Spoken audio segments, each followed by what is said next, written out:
Hello, Foxfires. Welcome in and happy Saturday morning, afternoon, evening, whatever time zone it is for you. Hello, Pepe. I got it on the first one. Hello, Pepe. That's got to be a record for me, right? Also, welcome into Chaotic Saucer and to Blaze as well. Hope you're doing well. Yeah, today we're just gonna keep working on Kayn. I was like, we'll just keep doing an art day today. So I've been feeling the art vibes, you know. Oh, music, thank you. I always forget. How's it now? Much better? Still loud, maybe? Do like that. But yeah, welcome in, welcome in. Like I said, we're still gonna be working on Kayn today. I worked all day yesterday on it as well, so you'll see some progress made. I don't remember where we really left off last time. I think I had this, yeah, because then we did the blocking. So I think we left at this last time. But yeah, I worked a bunch yesterday on getting the body kind of figured out. I think this is just gonna be my line art. I was making it like another sketch on top, and then I was like, I feel like this is fine enough for a line art. Why bother do even more work over again when I'm like, I feel like this could work.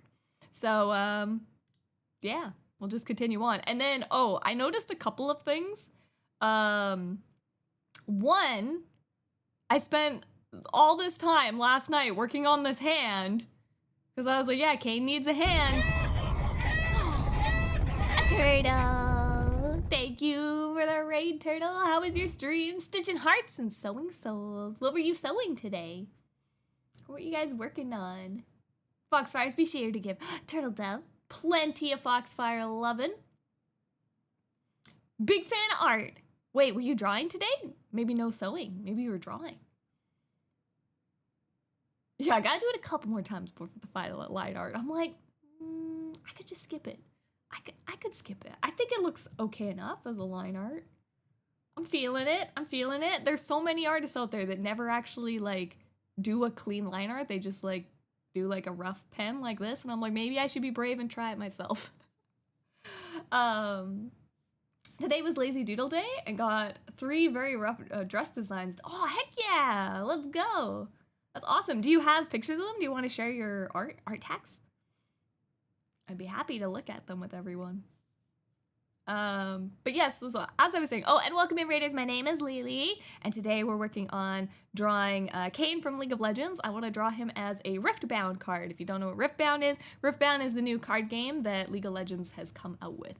So it's like Magic the Gathering, but League of Legends. Yeah, I want to see the pictures. Let me know when you have them uploaded. But yeah, we're working on this Kayn, and then yeah, like I said, so last night worked very hard doing these hands, and I was like, yeah, nice, got the hands done, put all the work into doing this one too, and then in a like in like a cold sweat, I woke up at 1 o'clock at night, and I was like, oh, Kayn is holding his scythe in his right hand, but his spooky hand is the left hand. I was like, did I draw it on the wrong side?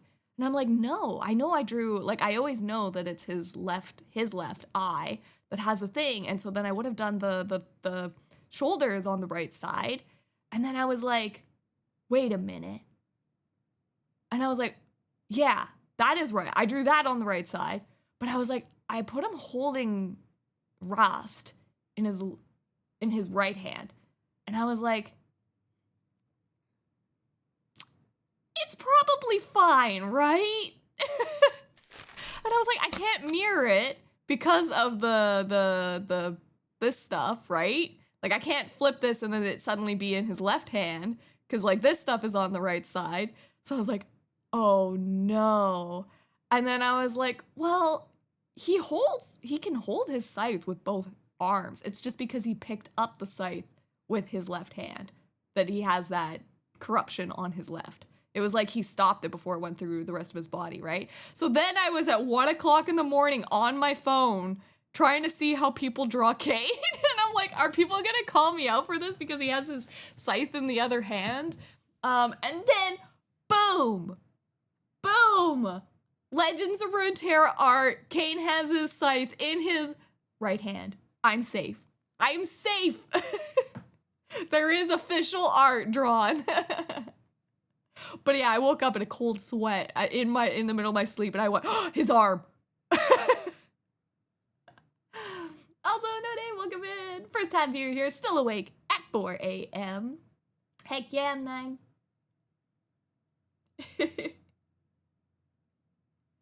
No one can say a word. Exactly. This is official art too. I did see a lot of other wolves,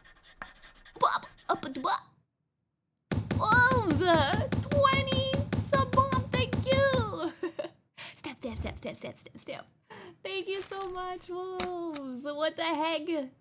Big sub bomb. Thank you. But yeah, and so I did see a lot of like artists that will also just like have him draw the Rost in multiple hands as well. But I was like, I want an official, because you know what? There's those people that are gonna be like, well, actually, you know, boom, official. This one is from Legends of Runeterra, so I'm like, I'm safe. But yeah. Also, Marina, thank you for the subby for 34 heck months. Welcome into Silver Springs. 34 with the cutie. That's me. That's me. Just stick this image in their face. Exactly. 100%. Nobody can say anything.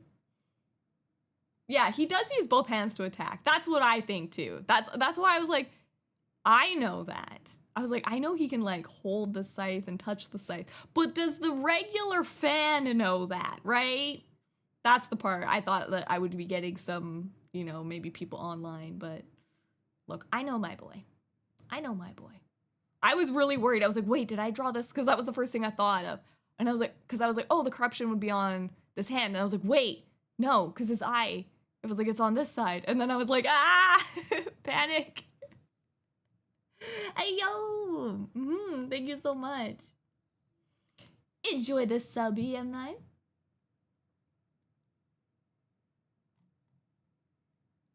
Hola, hello, Calopi, welcome in. How you doing? Welcome. And Void Ninja, welcome in. Did I miss any other? Oh, Rox, welcome in. I see some check-ins here. Popping in. I also didn't say welcome in, wolves. You just dropped the bomb. You get hello. Yeah, it's art time. Puffin! You have the cutest icon ever. It's so cute. It's so grumpy every time. I love it. Yeah, so there was that. That was my like panic in the middle of the night that I was like, did I draw it on the wrong side of his body? I did not. I was fine in that respect. But I spent all this time drawing this hand. And then I was like, this morning I looked at it and then I went, oh, he's got his claw hands on this side. So I spent all this work doing this hand. And then I'm like, oh, I didn't spooky it. It's not a spooky demon hand. So I'll have to go through and fix that. But I was like, not dealing with it right now. I was like, maybe I'll work on his hair or something today. Yeah, he needs long fingernails. Galopi, welcome in. Doing all right. How's stream? Stream is lovely so far. Yeah, we just started. Haven't even started drawing yet. But it's gonna be super chill. Super chill day. Oh yeah, and I also just started up early. Also, welcome in, Mom Pup. I just started early because I was like, I finished making my my craft dinner. Well, it's not craft dinner. I finished making homemade mac and cheese. Even better than craft dinner. I made home mac and cheese this morning. So in an hour, I might run and grab some food. But I was like, I might as well start drawing now. I invested all my time in getting his 6-pack, yes. I mean, I think his drawing the body, this part, took me 4 hours. Just drawing this layer took me 4 hours.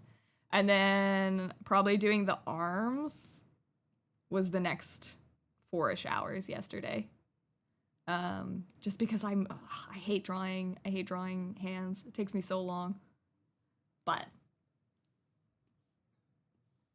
And yeah, I've been still using my tour box. I feel like I'm still getting used to it. Oh, see, like I just reached for my mouse there, even though I was like talking about it. I still feel a little unused to it, but.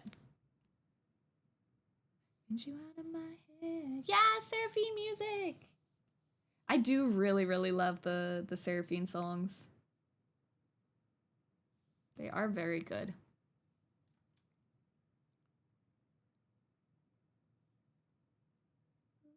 Want you out of my head. Want you out of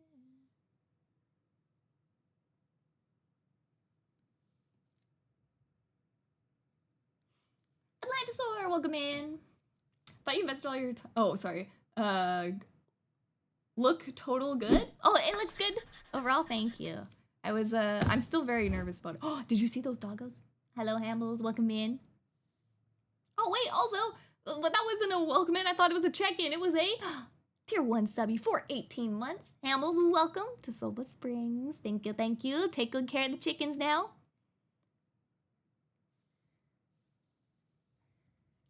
All right, press the button, button, button. Forever. The dark regime know how to unleash eternal power. Lead us to order.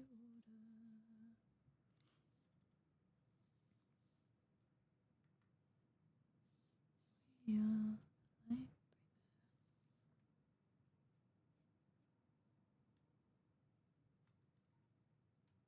Doggos, yeah. Are those your doggos, Hamble? In your profile picture, are those your doggos? They looked like either Shibas or Corgis. I couldn't look because it was so quick. They had that kind of like brown and white fur look.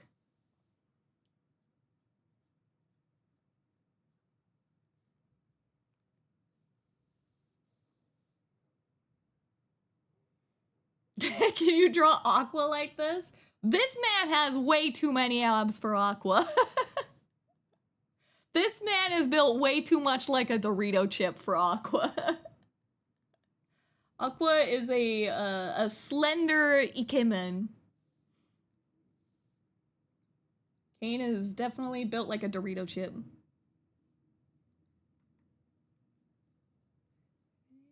Forever.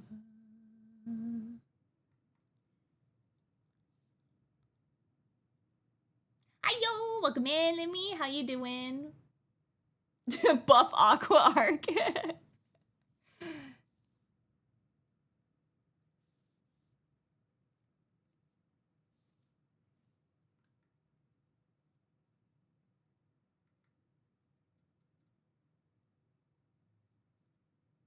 light bringer. But yeah, I thought it was pretty funny. Like, you know how they say that like while you're still asleep, your brain is like processing things like throughout like what you did throughout the day? And I feel like me waking up in a cold sweat because I thought I drew Kayn's corruption on the wrong side of his body is a perfect example of that.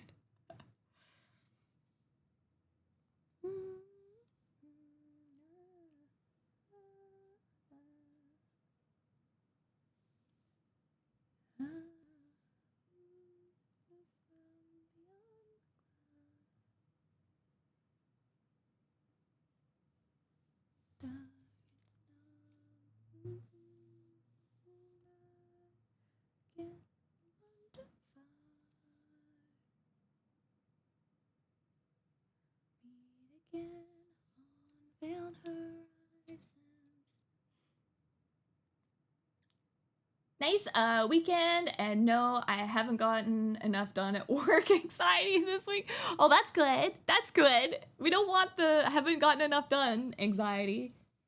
We don't need to live with that. It's the best weekend.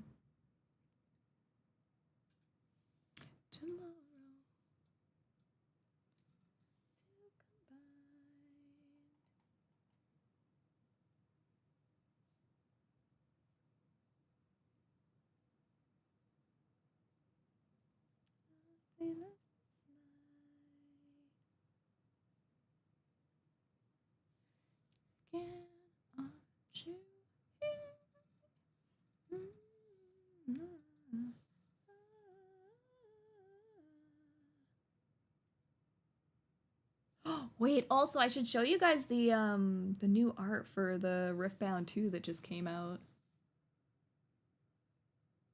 I'm like, oh man, I want so many of those Spirit Blossom cards. I think I get a similar thing when I wake up a couple hours before work thinking, I forgot to do something for lunch. Yep. Your brain is still thinking even while asleep. I've woken up early in the morning after going to sleep with a programming problem I was unable to solve. Solved it 10 minutes later after waking up the next day. Exactly. Sarvok, exactly. I knew I had the solution as I woke up and had to get my PC before forgetting it. 100%. Seth, welcome in.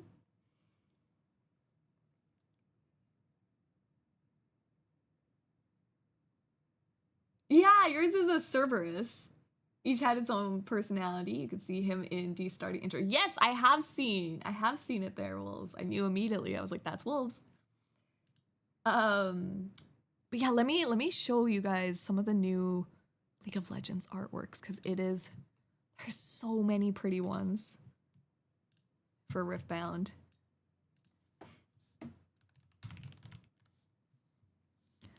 I mean, you guys know I'm a sucker for art, so card games, League of Legends card game, it's the perfect match for me. Spirit Forge. All right, let's see if I can go to here.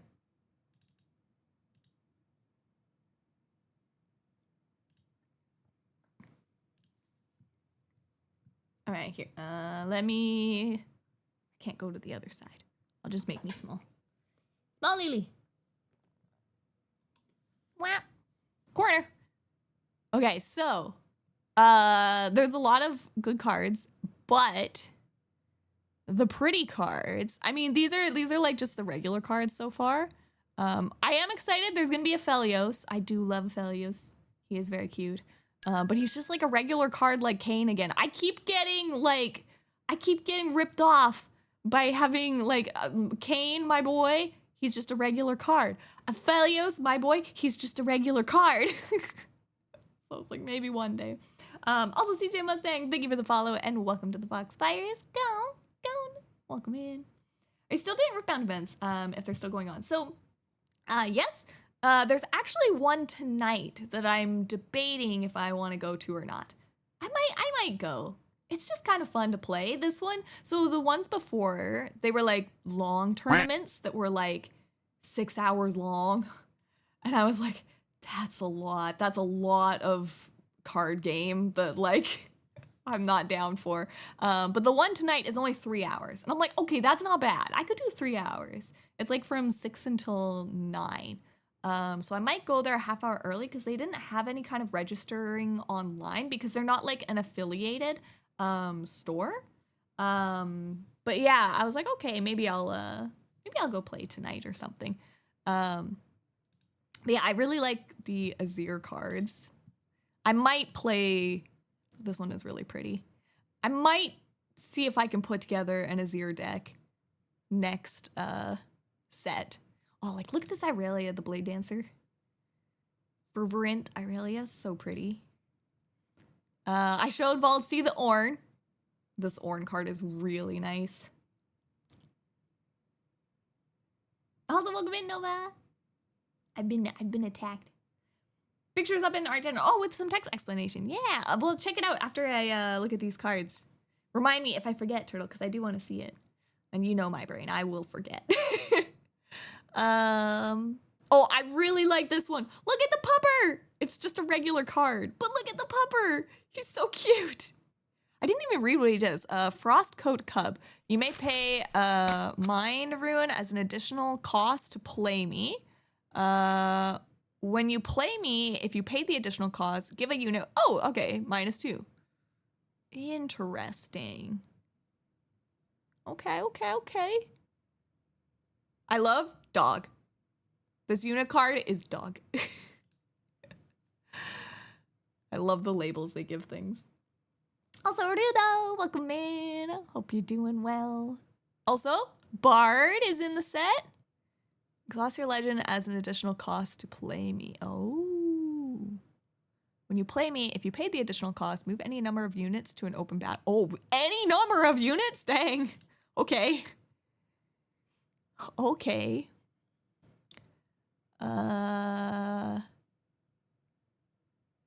Yeah, this like just generic Ornn card just looks good with the splash art on there. This also is really pretty. Premonition. Play anytime, more spells. Oh, you just draw 3. Oh, dang. Oh, it's got a huge recycle cost, though. To just draw 3.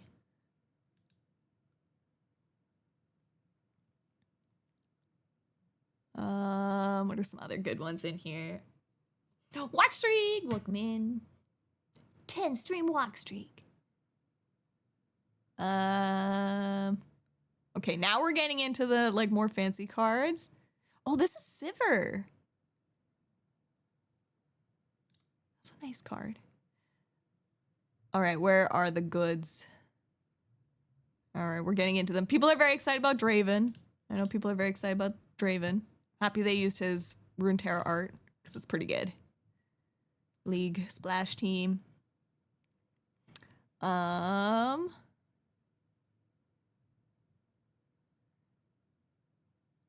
Okay, this is one that I want.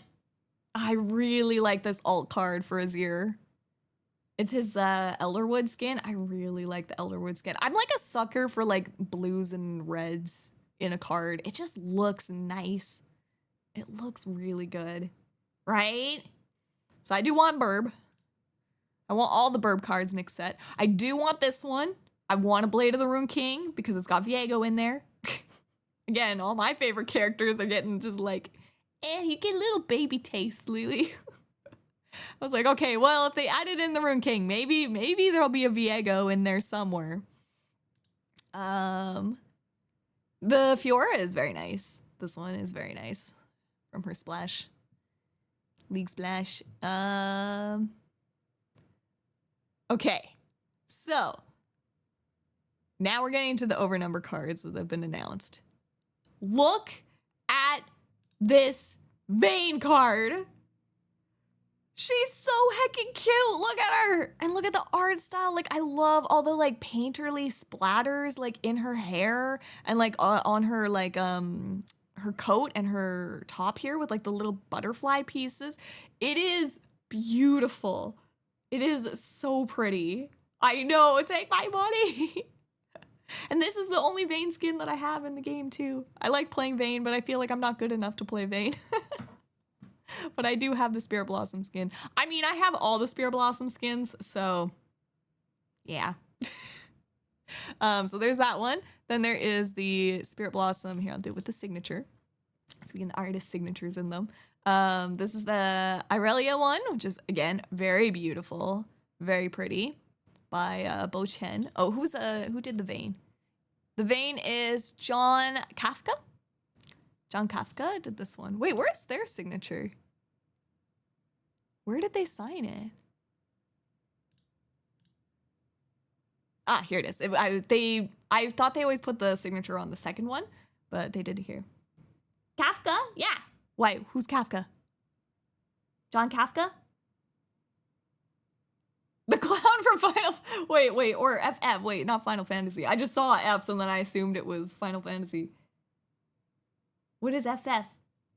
Also, I'm gonna assume no. But they probably get that joke a lot, I'm gonna assume, if it's a popular character. There hasn't been a Blitzcrank card yet? Oh, it is Final Fantasy. Okay, fine, Final Fantasy. Oh, it's so pretty. But yes, there is a Blitzcrank card. But he's just a regular card. But at the skirmishes that are coming up here soon, so again, like a tournament-based thing, if you were in first place, you get a really nice playmat that I can show you, Blaze, for Blitzcrank. But yeah, so they did these. All of the overnumber cards are Spirit Blossom skins. So that's why I'm like, I want them, and I want them all. I want the set.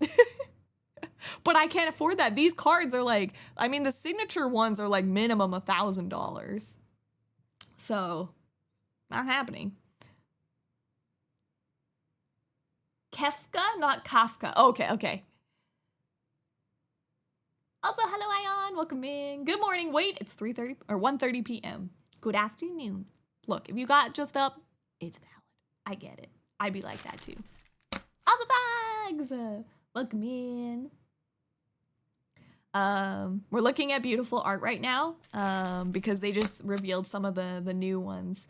And they also announced that they're going to be doing overnumbered seals. These seals are very beautiful. They are really nice arts. However, if they're technically an overnumbered card, I feel like it's not worth. I feel like it's not worth, because they say, like, I think it's like 1 overnumbered card per 6 boxes is what the rate is right now, which means like 1 per $1,000 essentially. Like, to get a case, which is 6 boxes, it's about $1,000. So yeah, that's how much I would have to buy to guarantee one of like these cards, right? Don't know if that means that like if they're adding in these, I don't know if it means that they're gonna change the hit rates for them in the next set. I don't know. What does overnumbered mean? So overnumbered means it's a special like edition card that isn't in the regular set. So you can see in this bottom left-hand corner, it's a little bit small, but it says Spirit Forged is what this SFD stands for, which is the name of the set. And then you can see this card is numbered 223 out of 221. So these ones aren't like part of like the regular collection, I guess. They're these overnumbered cards, which are like collector's edition stuff. So it's like not part of the like regular play set, but you could play it as regular play set, but this is made for the collectors. So it's just like there's only a few of them and they're really hard to get. So yeah, that's the vein. Then there's the Irelia. We've talked about the Ari. This is my chase card. I want this card so bad. It is beautiful. Like, just look at it. It's beautiful. I can't get over how pretty it is. This one is done by Sean Tan. The artist actually even posted the original artwork, like the full art version, and a sketch version too, which was really, really cool. But yeah, I really want her, but I know I'm never gonna be able to get her, and I know she's gonna be like $5,000 for the autographed version. So I'm like, yeah, Lily, yeah, it's not happening. Give up on those dreams. But like, I think this is the most beautiful TCG card I have ever seen. I love it that much. Like, even more than anything in Pokemon that I've ever seen. Like, I just love it so much. It's just the colors, and then like Ari is always just really special to me. So where did they post it? On their Twitter. So if you go to, oh, their name isn't Sean Tan on Twitter. I can't remember their Twitter name. It was like Muju something. I don't remember, but it might still show up. If you do Sean Tan, maybe like Ari or something, you might be able to still find like their Twitter name or something. But yeah, there's that one. And then obviously Set gets one too. This one is by Andy Tong. Again, very cool art style. I just like the Spirit Blossom colors, so I'm still a sucker, even though I'm not big on Set. Oh yeah, the Seal of Strength, very pretty. I like the colors in this one a lot with Volibear. Then we have Yone. Very beautiful again too. Very nice card. This one is by Anson Tan. The Seal of Discord, Envar Studio. And then we have the Darius one. I'm not as big on this one. I just never really loved Darius' Spirit Blossom skin that much. It's kind of meh on me, but very pretty art still, very detailed. I like the flames, here in his armor. Very cool. Oh, sorry, this one is by Shishizaru? And then we have some of the legend ones. I just really liked, I thought Lucian's looks really nice. And then my favorite one is the Fiora. I really like this Fiora one too. I think the colors and the painterly style just suits her super well. Yeah. But yeah, I'm like, oh my god, why are they all Spirit Blossom? They're so pretty. Ah, Muju! Isn't that what I said? Muju? I remembered? Thank you, Blaze. So yeah, their Twitter name is Muju. But yeah, back over here.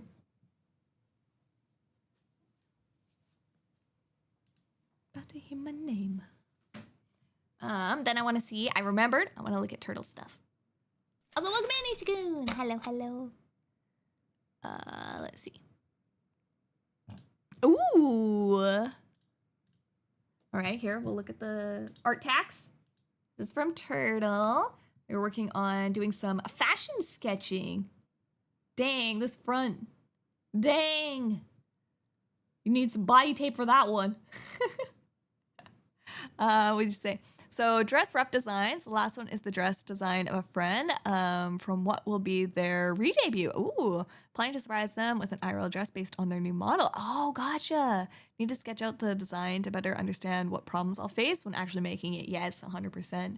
Probably gonna make it like a red carpet or a ball gown dress. Yeah, with the matching handbag instead of figure out how to put pockets in it. Absolutely. The white dress is going to be more of a summer dress with an asymmetrical skirt, one side cut higher than the other and a wide belt. And the pink one is based off of a number of dresses I've seen recently that have a baggy or gathered bust line and added a half corset. Yeah, sorts to it. Started to remind me of the tavern. Yeah, for sure, the maid. I know exactly what you're talking about. Also, welcome in, Pichu. Also, Pichu, I don't know if... Is the cards, the stamp, the check-in things, are they supposed to start over so that you can still get your stamp? Because I think when I checked in today, I'm at 10. Does that mean that I got my full booklet today, or is it not resetting to be the next page like blank? Do you know what I mean? Was there 10 spots on that book? Because I noticed the number said 10, and then mine was filled, and I was like, wait, should it be at a new page or not yet? I couldn't remember. But yeah, no, this is really cool. Oh, I like the what do you call that? The collar. The collar on this one, kind of like a dress collar. Very pretty. I love it, Turtle. Keep up the good work. Yeah, you gotta definitely do these like sketches and planning and stuff like that for when you're doing sewing, because you gotta like think of how all the layers connect, and you gotta like make it make sense in your brain before you start it. I've done that so many times with like cosplay stuff. I know exactly what you're talking about. Yeah, most of the stream was spent thinking of the problems for the re-debut dress, thinking about what I'd have to do to make it con safe and stuff. Yeah, for sure. You definitely want a lot of body tape. Maybe a what do they call it? There's like the tights that you wear that are like not your actual skin. Those are handy too. I know what like a lot of fashion will do too for like, so when you get like a low cut dress like this might help you out too. When you get like low cut dresses like this, what a lot of fashion will do is they buy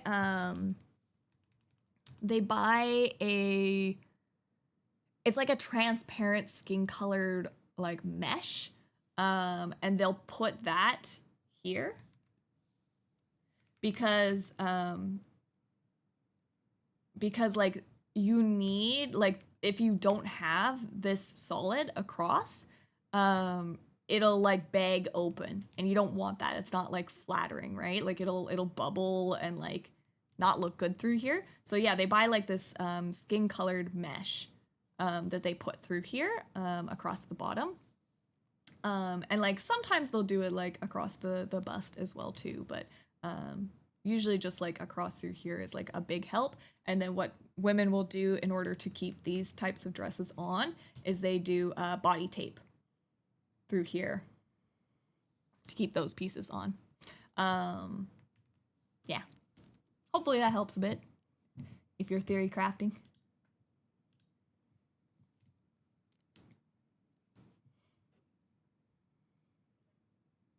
The full art would be a cool poster or something. Yeah, for sure.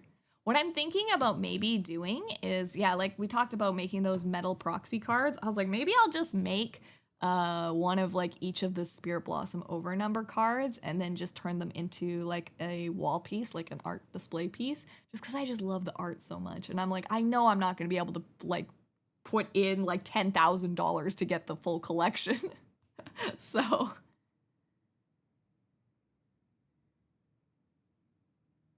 I've seen that used a few places. I'll have to remember that. Yeah, I mean, it should be finding a mesh that matches their skin tone. Yeah. You can also, like, if you get, like a really, just, like, thin whatever skin tone, the person can also blend it in with makeup as well, too. So, like, they can like,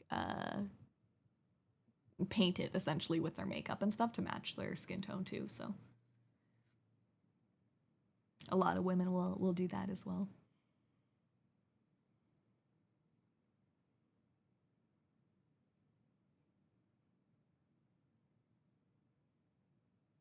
Oh, okay. Since every two models having bone white skin, also tone. Oh yeah, then I mean, absolutely. If they have like a unnatural skin tone like that, like just like white, then it makes it really easy. Yeah, you can just make a bodysuit with the dress on top.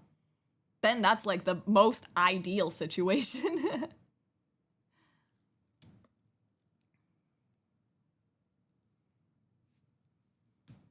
Oh yeah, the Blitzcrank playmat. Yeah, let me find it. It's very cool. So let me go to Riftbound channel. Go to their Discord. Summer Skirmish. So this is a tournament that I'll be going to. I think it might be next Monday. I don't remember for sure. But the Summer Skirmish. So everybody gets a Trinimir promo card. I really want, I need another Blitzcrank for my my Ari deck. So I'm hoping maybe I can come in top 8 and get the Blitzcrank card. And then the champion prize, so the person that won first place gets this Blitzcrank mat that is exclusive to the winners. So they say like champion on the bottom of them and stuff. So this Summoner Skirmish tournament is like you also like have to go to these skirmishes in order to qualify for like regionals to go to like the big events essentially, like the nationals and stuff. But I'm like, I'm not that good. So I'm just hoping for a top 8 and then I can get another Blitzcrank. But this playmat is really nice. It looks so good. It's pretty nice.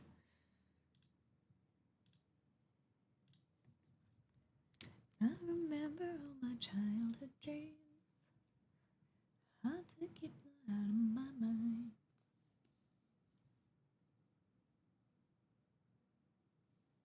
Hard to get them out of my mind.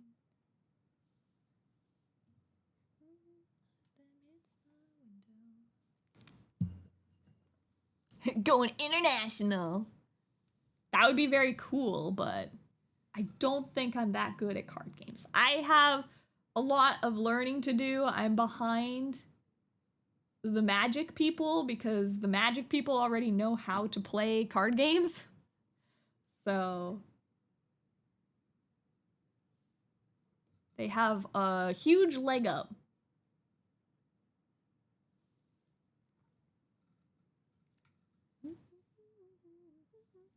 Back no more. Oh. But I'm like, maybe I can get top 8.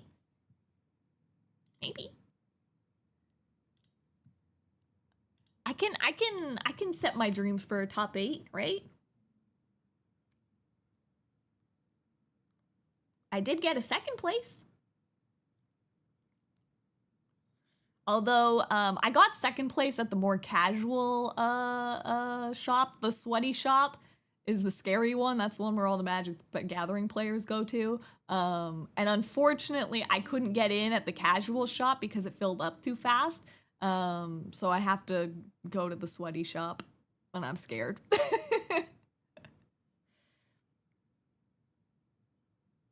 Yeah, blow the competition out of the water and be the first Riftbound champ while cosplaying. That would be very cool. I would 100% do that. Probably like a casual like cosplay, not like anything crazy, but I would do it. What am I looking up? Oh, I was looking up references for mouths. Because I'm gonna line this. I want to look at something for inspiration.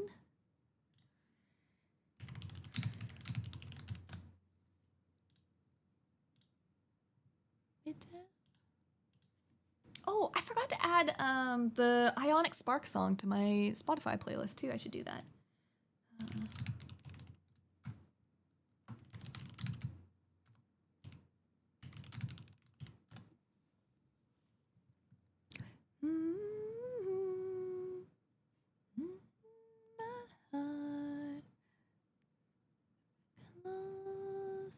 Even when from near and far under the flower beds as we watch the sun.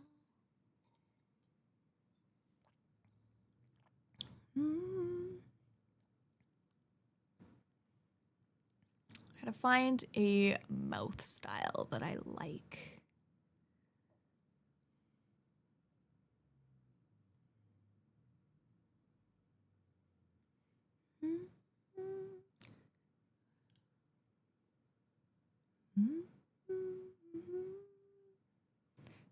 Feels the same.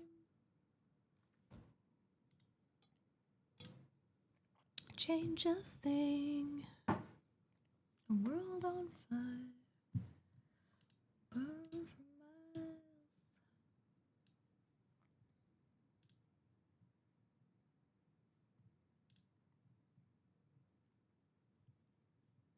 One of a kind.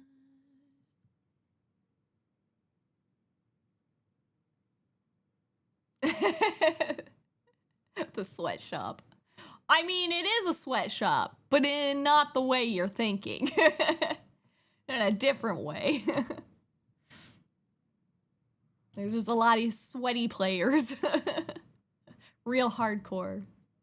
Was that question? Have you played the Beyond Depth mod pack for Minecraft? I have not. What does that one have in it? Also gonna add that Ionic Spark song. Ionic Spark.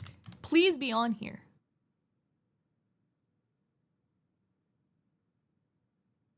Yeah. I added it.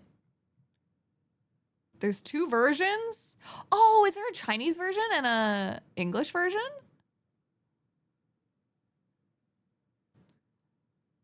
I'll add them both in and then we'll see if there's 2 different versions. I'll start it after this song. I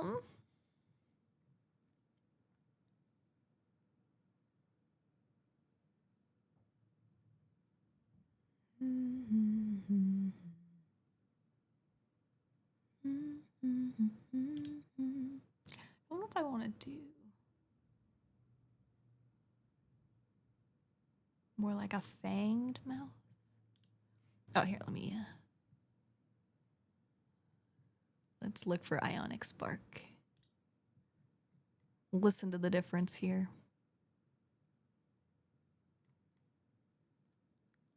Wait, where is it? Did I add it to the wrong playlist? I might have added it to the wrong playlist. What did I do? Remove.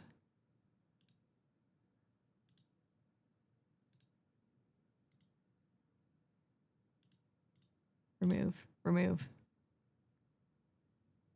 Add to this one.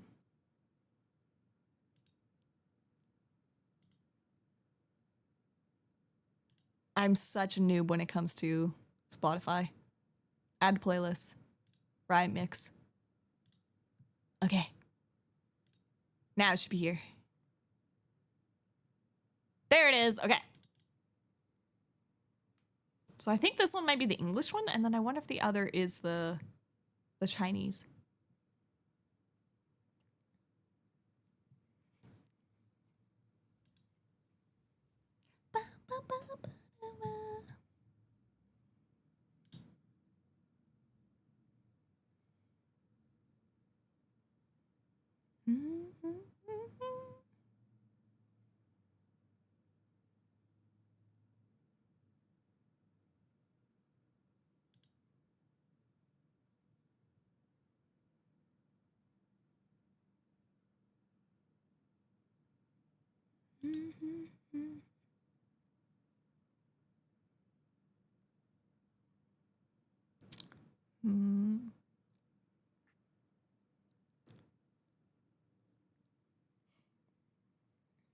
It's pretty similar to the Better Minecraft pack, just probably a few different mods like mechanical structures like gears and conveyor belts. Oh, dang!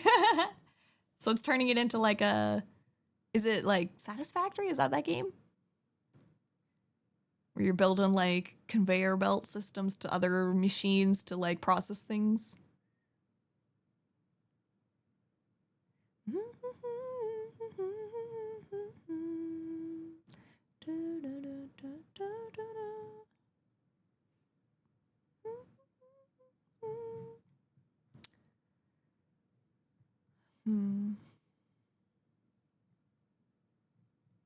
Okay, maybe we'll just try...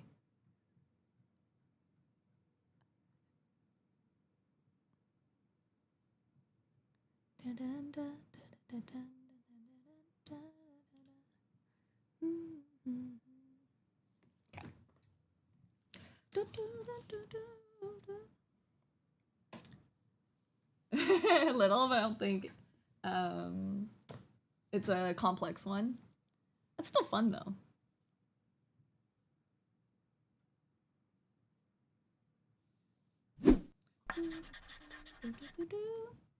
Jay Darkfire, thank you for the tier 3 Solba Supervisor subby for 61 months. Welcome into Solba Springs. I'm still getting used to not saying Team and Army. And it throws me off in the middle of my flow. Hope you're doing well, Shade Darkfire.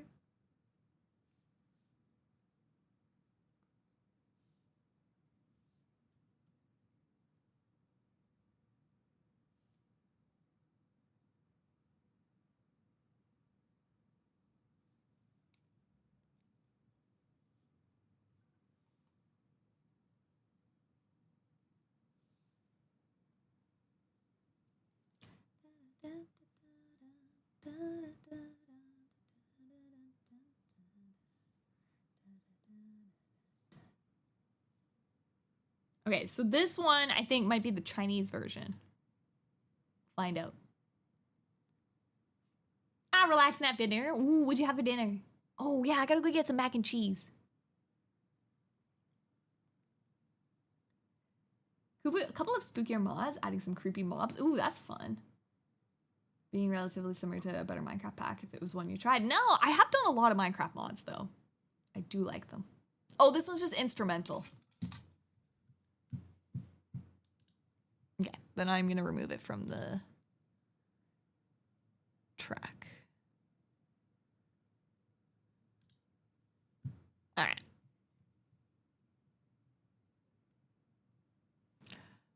All right, let's pick this one.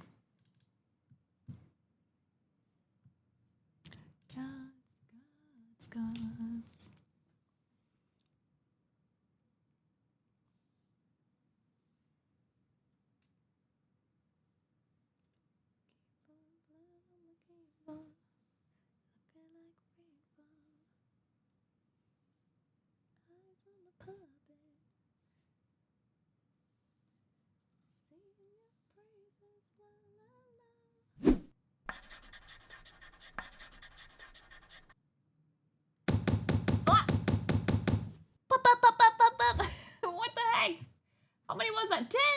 Thank you for the 10 gift subs, Blaze. What the heck? Thank you, thank you. I appreciate it. I know. Hamburger and fries from a restaurant called Island. Oh, since kitchen is still a mess from Thanksgiving. I feel that. Burger and fries, pretty good. I could go for a burger and fries right now. But I got mac and cheese. I did mac and cheese and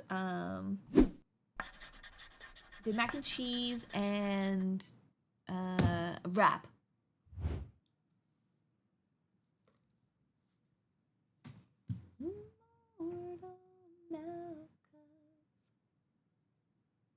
Oh, wait, one extra.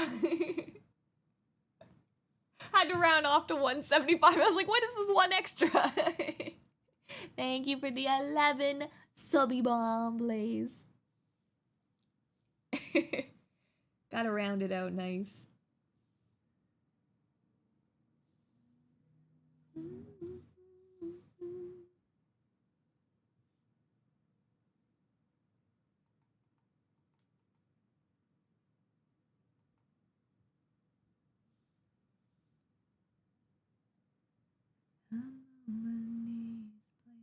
Glory. Anyone read this underdog story? I can't lose myself again.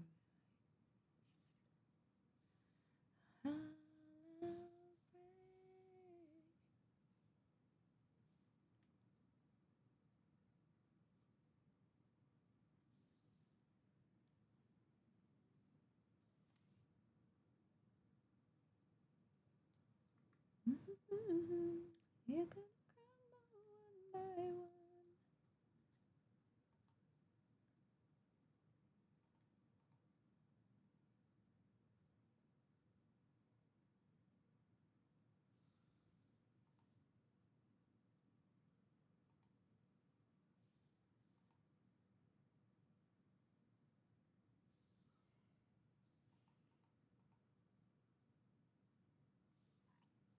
I'm like, should I do like a little fang?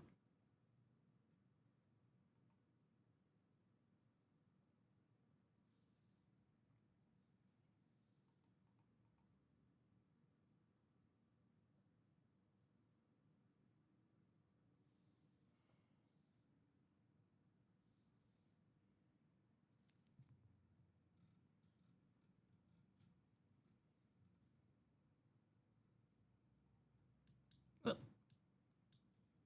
Yeah, I think the little fang looks good. Yeah, I like it. I like it. Yeah, Shepard, welcome to Silver Springs. Gonna need you to play Haunts games, so we're gonna have Foxfire Haunts Club. I can always, if there's a lot of you guys playing Haunts games and you guys want a channel for it, I can always make a Discord channel. I know you and Oz play it a lot. Are there other people that would be interested in a Uma Musume channel in the Discord? So that you guys can connect together and stuff. Ad break is starting, so I'm gonna run and grab some mac and cheese. Quickly. Yeah, that little tooth looks good. I like that on him. He looks more mischievous. Little demon fang tooth. All right. Let me grab mac and cheese. BRB. Oh, I got the Blaze. Can you put up the BRB sign? Thank you. Thank you.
am back. With mac and cheese.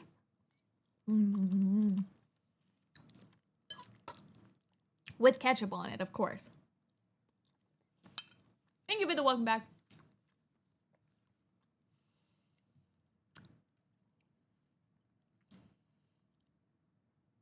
Might need to do a poll thing and Discord or announcement to see if there would be enough people. That could work too.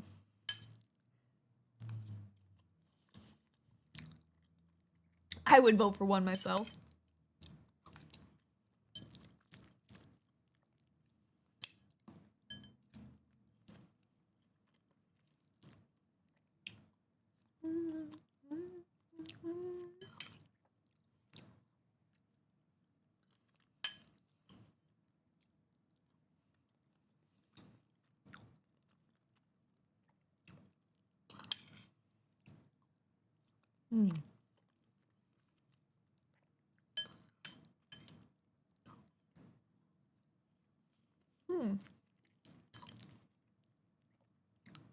I don't know what happened to the sauce. The sauce was like nice and creamy when I made it. And then I put it in to bake for a little bit and now it looks like it dried it out.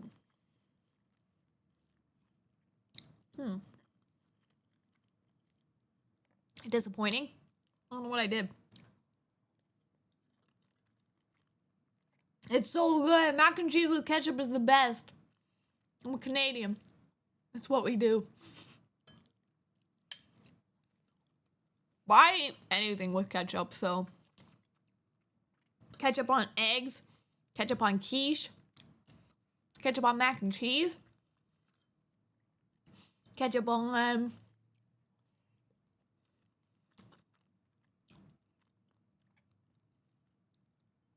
like maybe like a sausage, like any kind of like puff pastry sausage roll. Ketchup. Ketchup and a slice of bread. Maybe I'm not that crazy yet.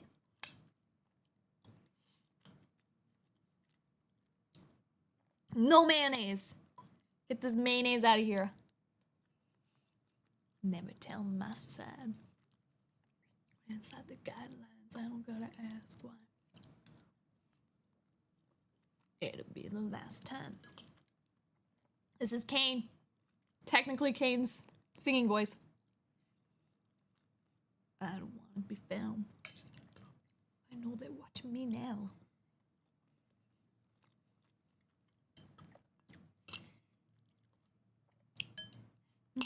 Silver lining.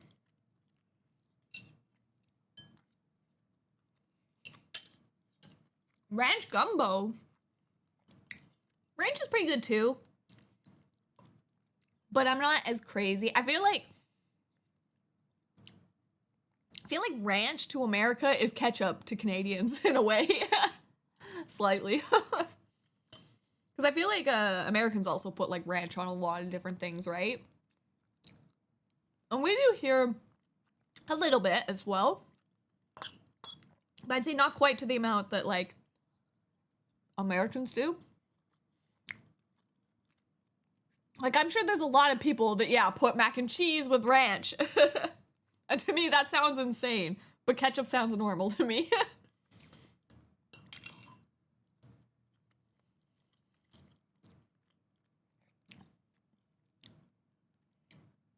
Happy after Friday after Thanksgiving Day for America. It is.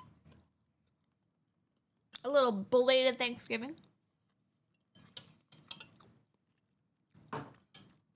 Mac and Alfredo. Isn't that the same thing? Isn't mac and cheese just an Alfredo sauce with cheese? I've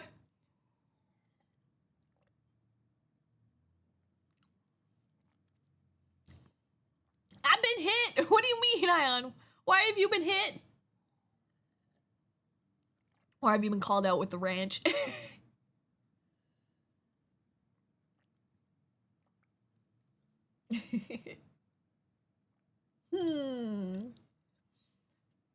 Cheese be more gummy? I see Alfredo as like a gravy version of mac. Okay, I guess, okay, there are kind of like two versions of mac and cheese that you can get too, right? I feel like there's like the mac and cheese you get that's like from a box. That mac and cheese is very dry, right? I find it very, very dry. And like there's, because again, they don't give you like cream and sauce, right? But then there's also like homemade mac and cheese, like what I just made, right? Where I'm like using whole cream as like the sauce, and you make it up exactly like an Alfredo sauce would. Like you just have cream, flour, and butter, right?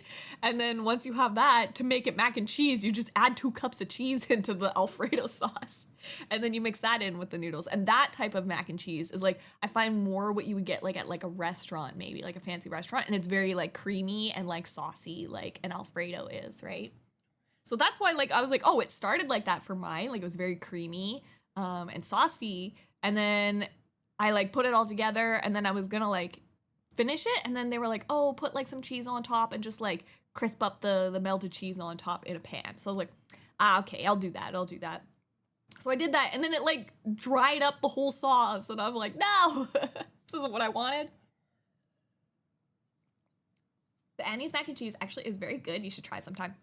I've never tried the Annie's mac and cheese, actually. I know it is very, very popular. I don't know if we have it. Do we have it here? Because we just like, Canadians love their craft dinner.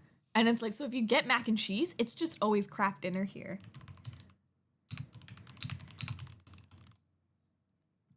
I wonder if we have it. Yeah, it says dossier, so it's probably there somewhere. I think it just gets hidden by the amount of mac and cheese that the stores just have or craft dinner. Because Canadians just really like their craft dinner. Oh, you've been hit with a gift sub. Welcome to Silver Springs, Ion. The infamous Hamburger Helper brand here. Oh, we do have Hamburger Helper. Is that also American Canadian thing? Because I know we have it in Canada. Hamburger Helper is probably, I'm gonna assume, in America as well, right? You've never tried Annie's either? Okay, good. I'm not alone. Yeah. Definitely had the Hamburger Helper. I haven't had Hamburger Helper in years. Years.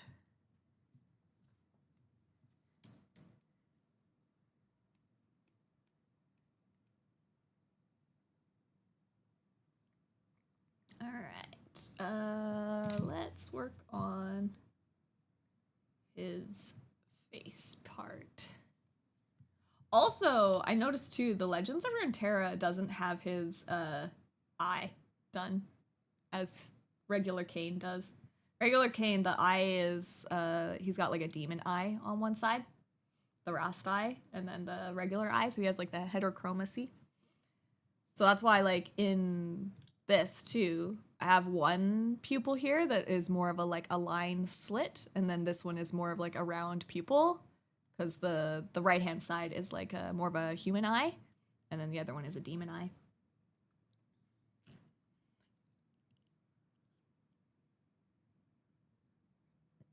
Never had them either, but from what I hear from my parents, they never liked it, so I never thought of trying it. Gotcha, for the Hamburger Helpers. He's got the heterochromia. What does Aqua call it?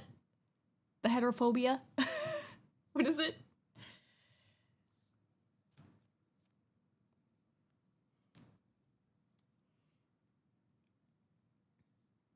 It's a classic.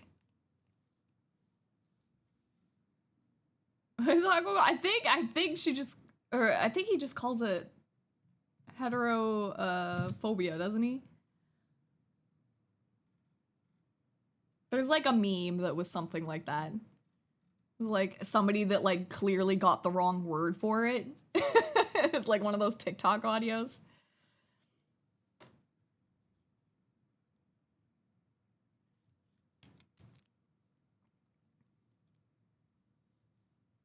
Do, do, do.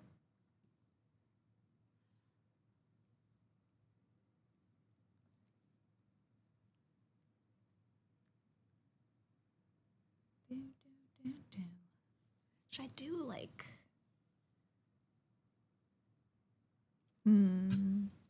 What do I want to do for his eyes?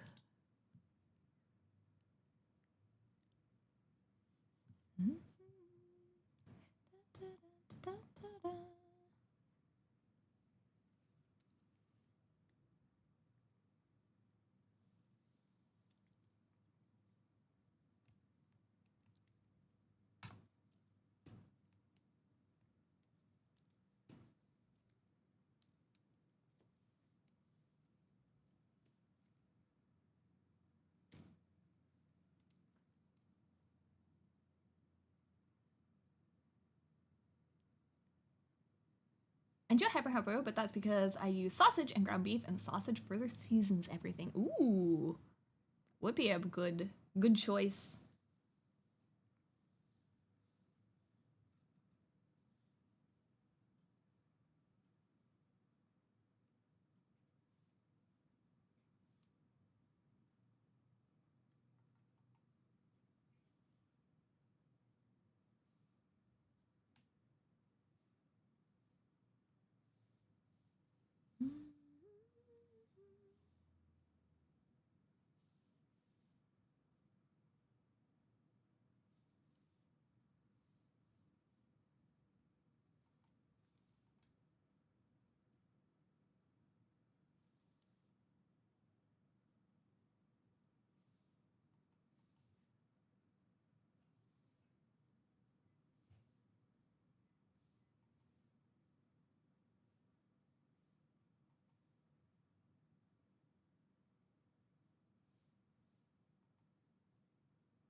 Does he have Yowie hands? Don't think so? Your hand should be roughly the same size as your face.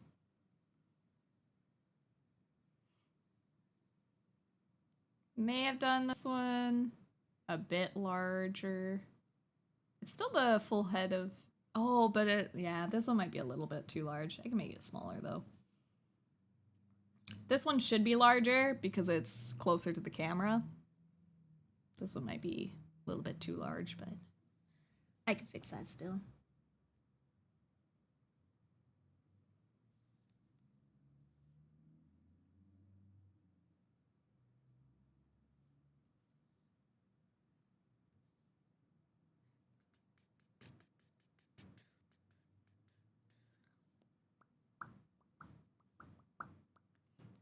I'm gonna slow-mo.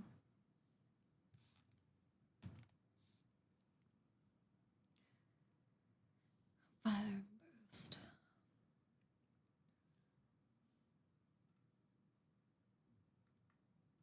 I feel so slow still with using this tour box. Because I have to stop and think about, like, it's not muscle memory yet. I still have to stop and think about every single move that I make. I feel so slow.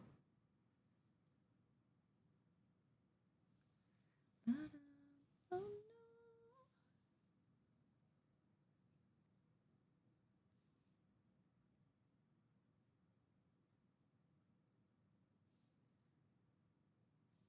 We're giants, slipping giants, slipping giants.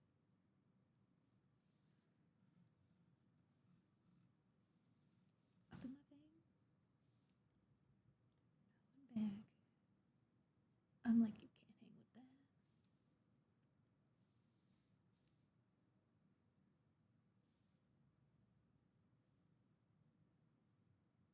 Try,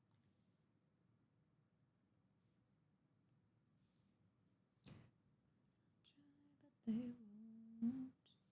I wanna put their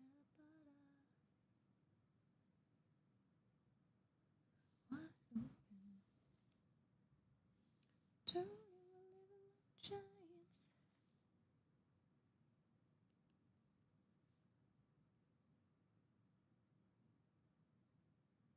See how we do it like that.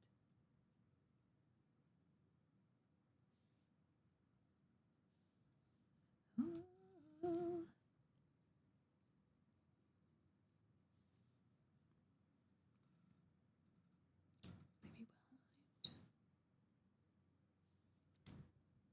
leave me behind. Back on recline. Delicate spine. Please don't act all shy and surprised. What you mean?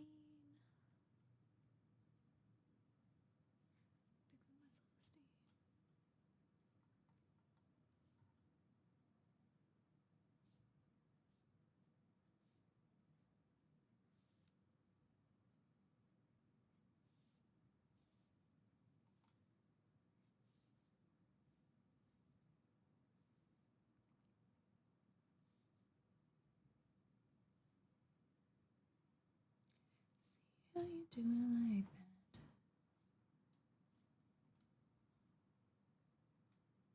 What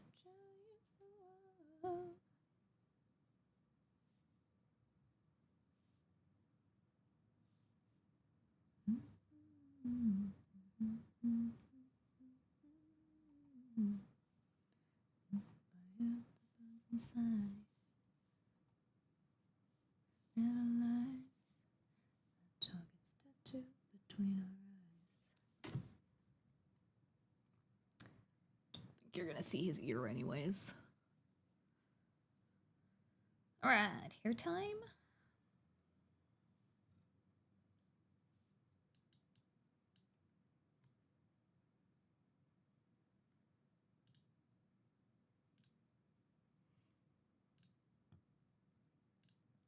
Hair time.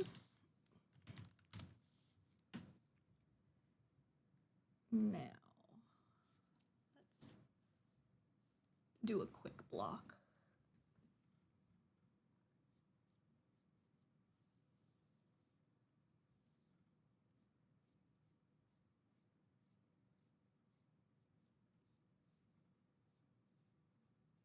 I'm still a little unsure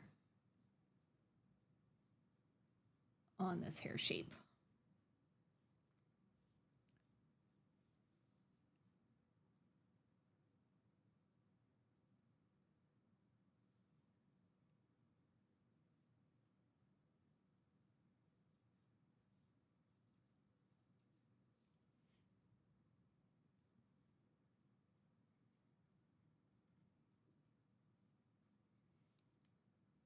Any good news update on health? It's all right to ask. Of course, it's all right to ask. I had the one appointment that went well. That was on Monday.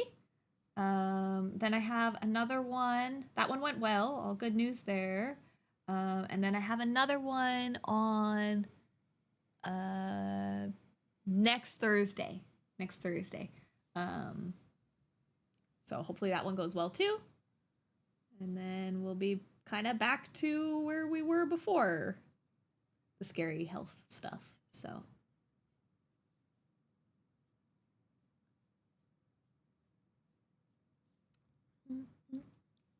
the art continues. It does. Also, welcome in, Aldo. Hello. How you doing? Fingers crossed. Yeah. No, everything should be fine. The big scary one's out of the way, and everything turned up fine for that one. So.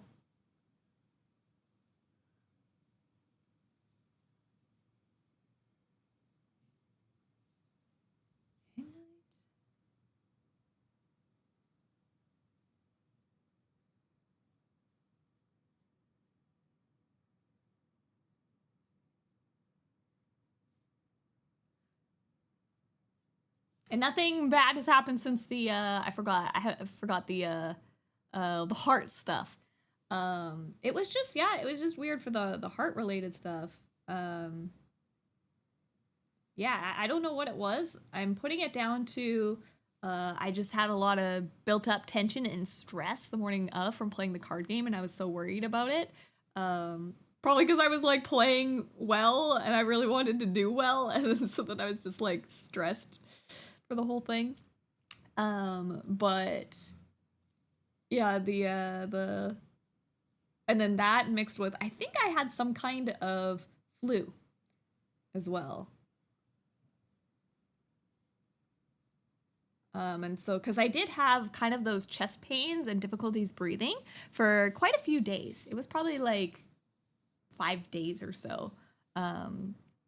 So I think the reason why I was having like the jaw and shoulder pain probably was just from the tension from playing the games, and then it just happened to be with when I got this whatever kind of flu it was that so it gave me kind of like the chest pains and the heart attack symptoms. It was just unfortunate timing.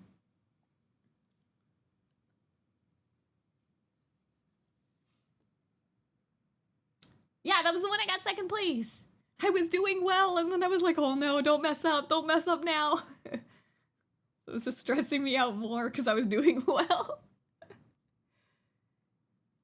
Because Because at least if you do bad and you lose the first game, it's kind of like, okay, whatever, you know? At least, like, I'm just here to vibe and have a good time now. But when you keep winning, you want to keep doing well. So it becomes stressful. I know, it's amazing what stress can do to you, for sure. Stress is very scary. This realm without much hope, too long ago, was a golden state of hope.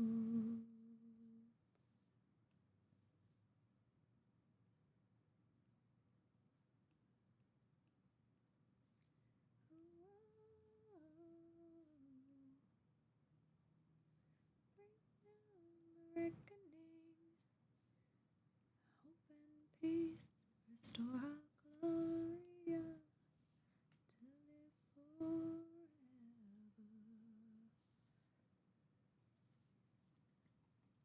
Yeah, stuff can compound, so that's what I'm putting it down to, and it should be fine. Cause I'm like what I experienced was very real. Like that definitely happened. It wasn't something that, you know, that I made up, but I was like, yeah, it was probably just, you know, the stress. So I was just tense. And then like at night, you know, like I relaxed and then all the muscles are sore and achy because they've been like compressed all day for 6 hours, right? So that's what was giving me that short jaw, probably like clenching from like stress, and then the tight shoulders too, right? Like, cause I'm like, ugh. So I'm guessing that's why I had kind of the sore jaw and shoulders, which made it feel kind of like that heart attacky. I was like, you know? And then it was just, I just woke up with a panic attack, which is what the heart rate was doing. And then I think too, as well, maybe I also slept on my shoulder funny, which might have caused that tingling, because I do have problems with my left shoulder where I get tingly in the fingers frequently. And I think it's just because I have like a nerve that sometimes gets pinched. So I was probably just sleeping on that funny as well. And it just compounded all those things into being like, am I having a heart attack? You know? That's my guess, at least. Because I was like, in my head, I was like, I'm probably fine. But then, like, it's just you want to be better safe than sorry, I guess, right? Also, he's got his pepperonis. There are pepperonis, yes. You know, they're there. They exist.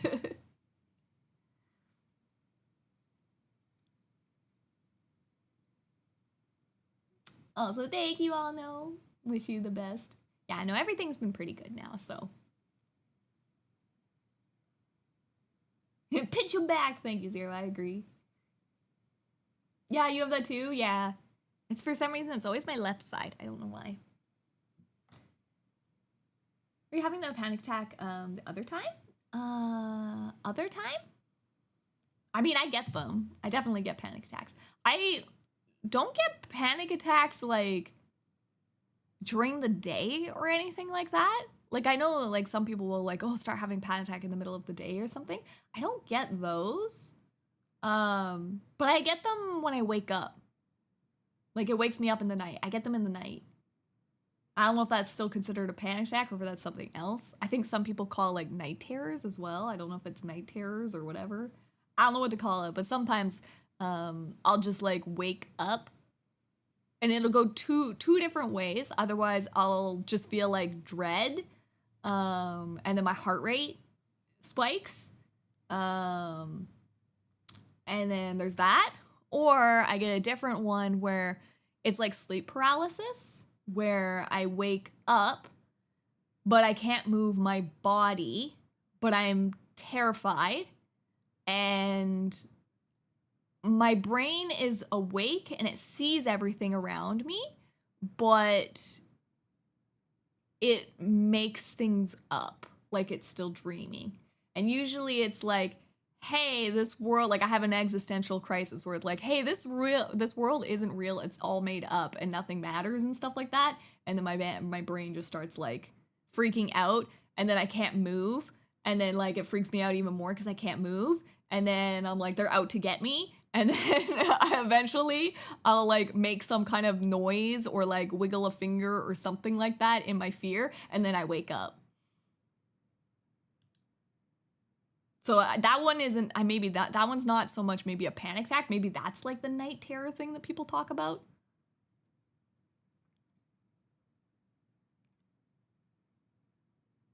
Yeah, I'm probably fine, but I can't get the fear about it out of my mind. Yeah. I mean, yeah, it was just more, I had more family and friends that were worried about me and wanted me to get checked on. I was like, it's probably fine. So, I only had a panic attack once that turned into a full-blown meltdown. They're not fun. They're very real. Had this happen today during my car ride to work. Why? Because my heart thought it needed to beat slower for 10 seconds. Oh my gosh. Can we not heart? Ah. All right, that sounds terrifying. It's quite terrifying. I hate when I have nightmares because when I become aware of them, I start waking up. Isn't that good? Don't you want to wake up out of the nightmares? Also, thank you for the head pad, Mirific. Head patties. I feel like, yeah, you would want to wake up out of the nightmares, wouldn't you?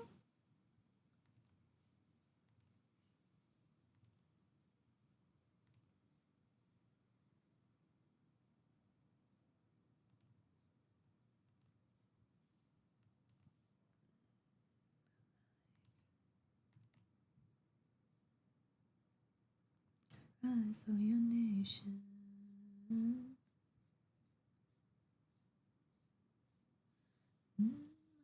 Stake.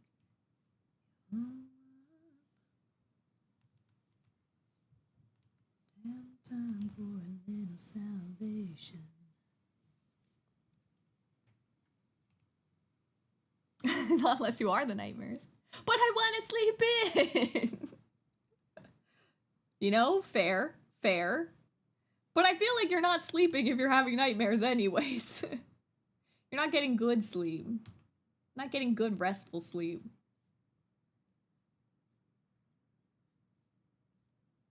Might as well like wake yourself up at that point and then try for more restful.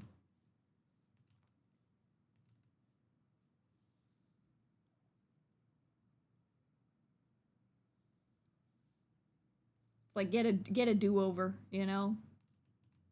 Wake up, try again. Reset. It's like your brain pulling the power plug off and on again to reset. Reset the dream.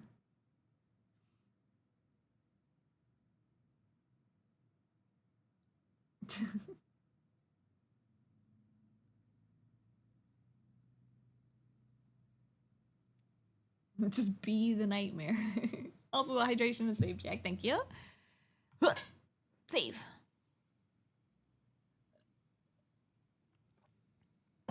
Hydration complete. Reading something pretty heavy last night. Ended up with a nightmare where I had to stop. Something. Oof. I know I get the same way too. Like I can't watch too intense of anime before bed, especially if it's time travel anime. No link click before bed. The ones that have hecked me up the most have been Link Click and Steins Gate. Steins Gate gave me a lot of nightmares.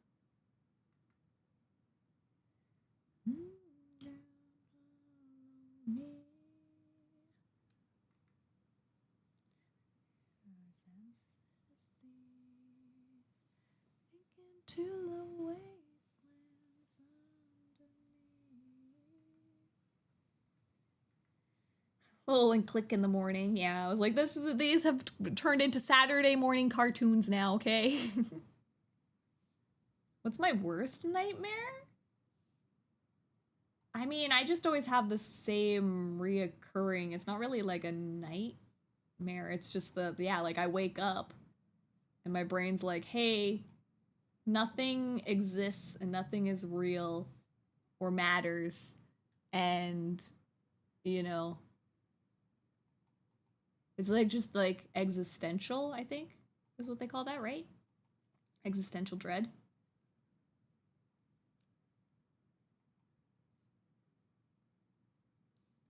I think that's what they call that.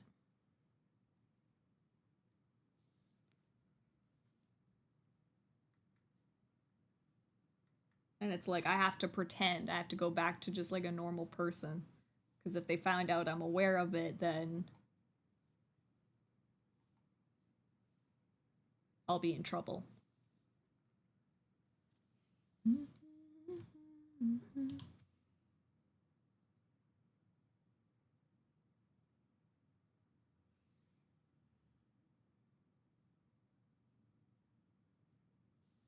Welcome to the playground. I think the moment that affected me the most from Steins Gate was the dad when he pulled out his gun in the middle of nowhere. The dad.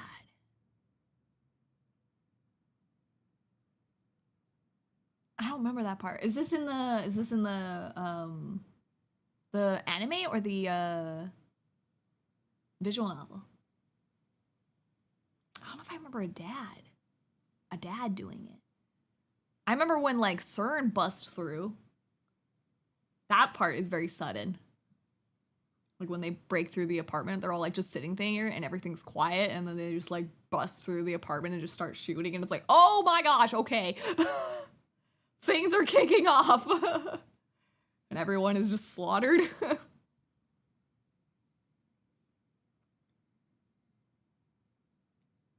used to have a nightmare where I would be hiding out in a cave during an eternal blizzard with someone who I don't know. Each time I dream of it, it becomes even more vivid, and I start to feel like there's actual blizzard. Whoa. Yeah, they can be so vivid. I haven't had a nightmare in a long time, but most of them have something to do with humanoid thing crawling around, which is my big nope in horror.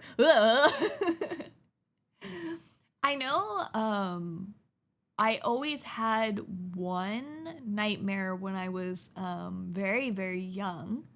And I think it's sleep paralysis is what I was just having. Like my sleep paralysis now, I don't see the demons that like people talk about with sleep paralysis. I get the like I can't move, and I'm like stuck in the bed, my body won't like react.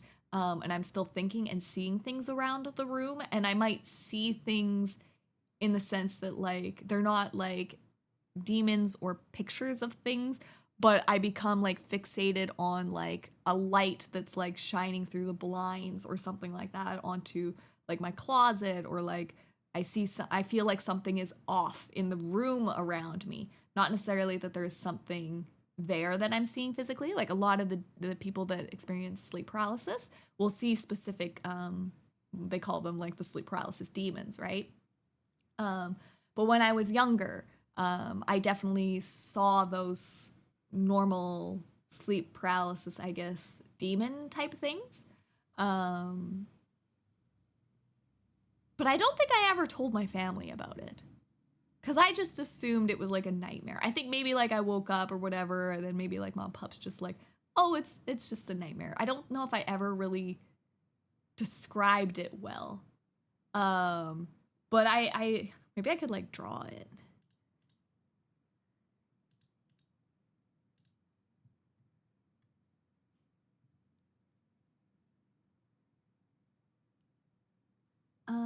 I always thought it was just a figure of speech.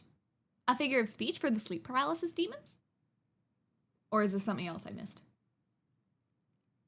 It would be hard to describe it as a kid. Yes. I think I probably like told Mama Pup. Mama Pup's probably listening.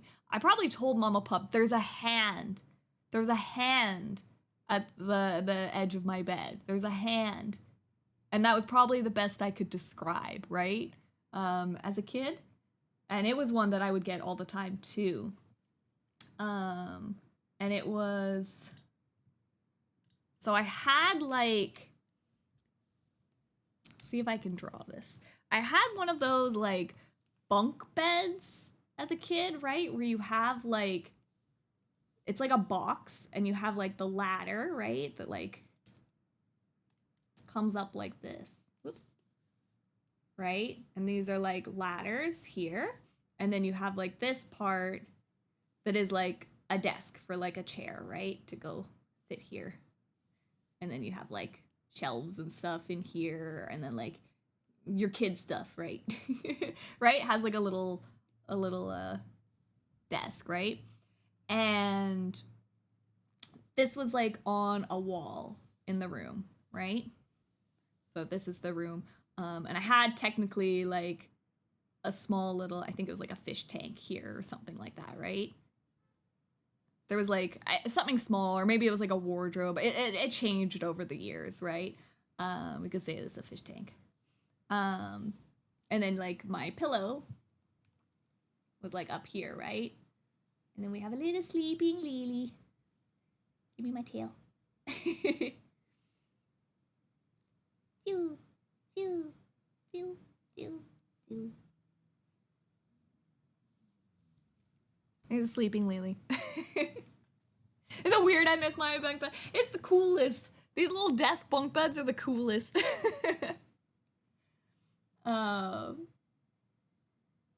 is why you don't dangle your arms and feet off the bed. So this is like kind of like the room from this angle. Now, how am I going to draw this? So obviously, like when I'm sleeping, I'm kind of like this view, right? Like this is my bed, right? And then again, like you have like this for the ladder, right? And then this is like the desk, right? So it'd be like the desk here with the chair or whatever. It's gonna be so hard to draw this like in perspective. And then like my pillows here, right? And then I had also, I guess like technically, there was like a shelf up here that had like all my plushed animals, right? Because I was obsessed with plush animals, like most children. There was like a shelf here that had like teddy bears, you know, on here. Whole bunch of them. And again, so like the corner, I guess, to the room would be like here. And then this is like another wall, right? It's gonna be so hard to draw this in perspective. So like this, my head is up against a wall right here as well. This is the edge of the wall. It's like, this is the corner that's like here, right? This corner is like here, right? Can you kind of see the perspective I'm drawing?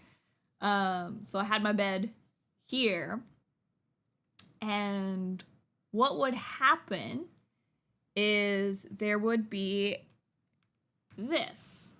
I will try to draw it. I'm gonna have to draw it this way.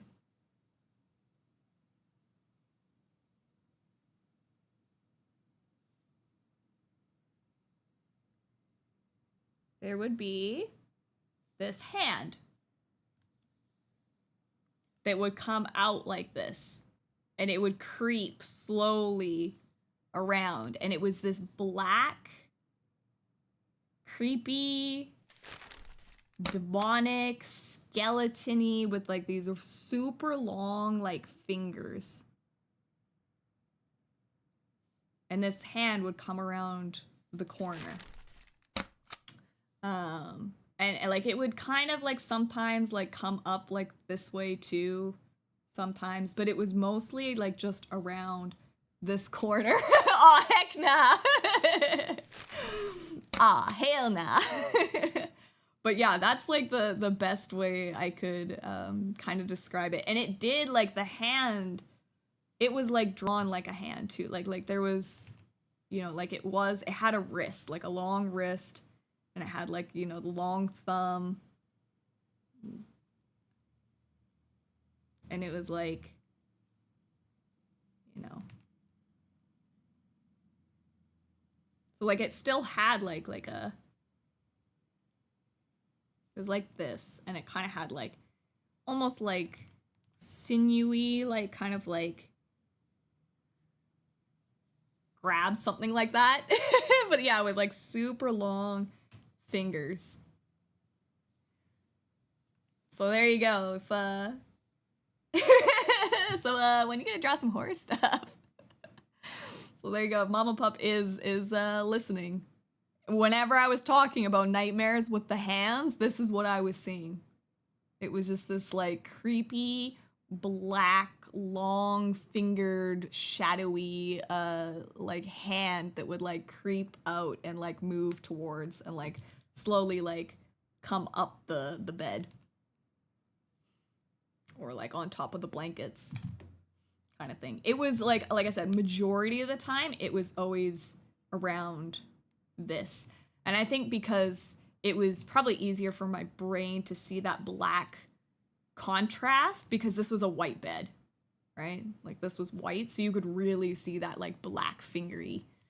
Whereas like this, you know, with the blankets, it gets a little bit more shadowy, so it was harder probably for my brain to kind of like see and visualize it in the shadow here. But I could very clearly see like the hand on that corner. So yeah, there you go. And like, so, because yeah, that's why I was like, oh, it's probably just sleep paralysis. Because people would see stuff like shadow figures and stuff like that.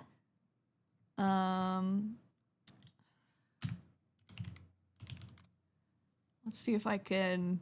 So there's a couple of like weird things with sleep paralysis because no matter where people are in the world, there is one sleep paralysis demon that people all see.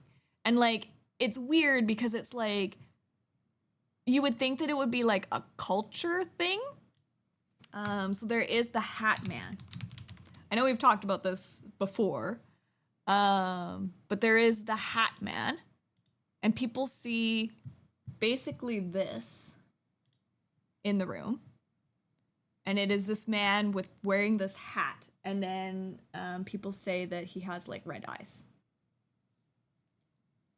Which is like so bizarre that like so many people see this silhouette across many like cultures. Like you would think like, oh, the way like what the hat is and the dress, you know, like, oh, it's very like westernized, right? So you would think that like people in like Western culture would see this more, but it's like, no, there's like people in like older times in like China and stuff like that that also see this like demon paralysis man, which is very interesting and fascinating, right? I thought he was wearing red glasses. I think, again, like, some people see it with the red eyes, some people don't. Like, there is, like, differences and stuff, but it's generally, like, this shape of this man with a hat. That's just Alucard. Benadryl Hat Man. So, yeah, there's that one that a lot of people see. And then there's the spider, I think is what they call it, right? Or is it like shadow? Oh,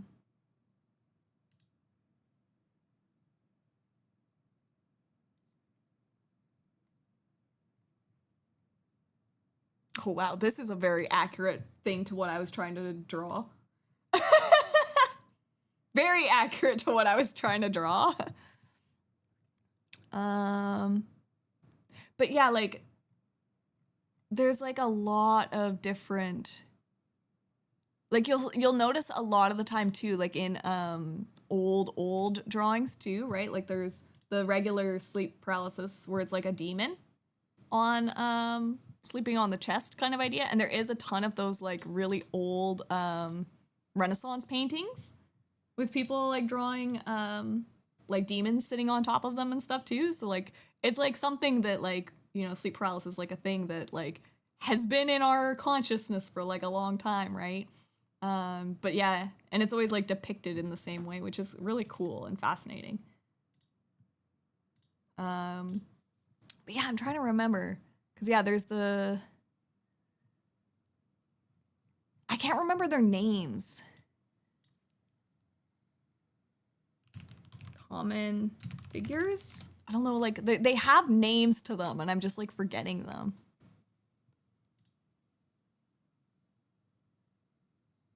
The shadows sleep? Yeah, this probably is like pretty accurate to what it kind of feels like. This would be, I think, accurate to kind of like what I was experienced. The shadow sleep demon, maybe? Yeah, I think there's the hag as well as like another one, right? But yeah. I get more the like shadow. This one feels very like, yeah, like what it feels like when you're asleep. You see this essentially. For me anyways. And I'll get like some where it's like they're spidery.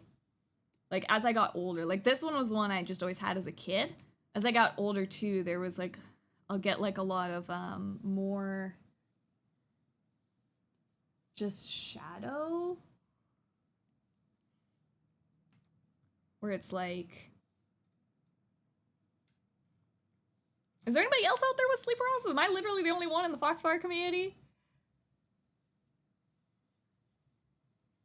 I'll get more too as, like if this is my room that I'm in, right? You got like a lamp or something, I don't know, hanging. I'll see a lot of like stringy like shadows. Kind of like this. And this is what I call the spiders. Because my brain is like the spiders are coming and they like crawl on the roof.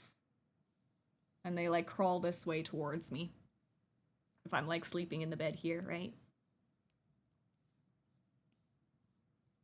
So I don't get like nightmares, I feel like.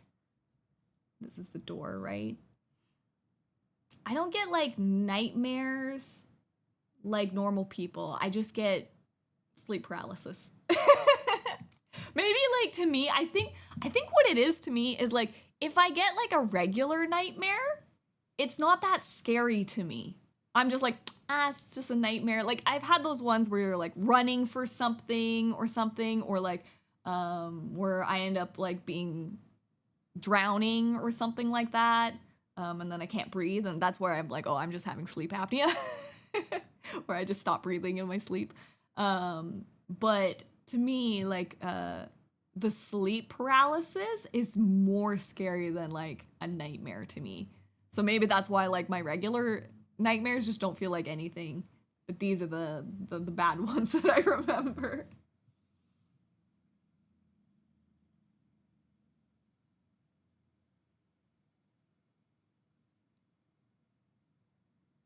I'm glad I don't suffer from it. It's not great. It's not great. I'm not gonna lie.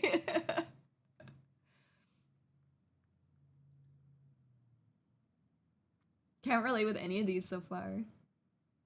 Yeah, and before it was a cat sleeping on their chest.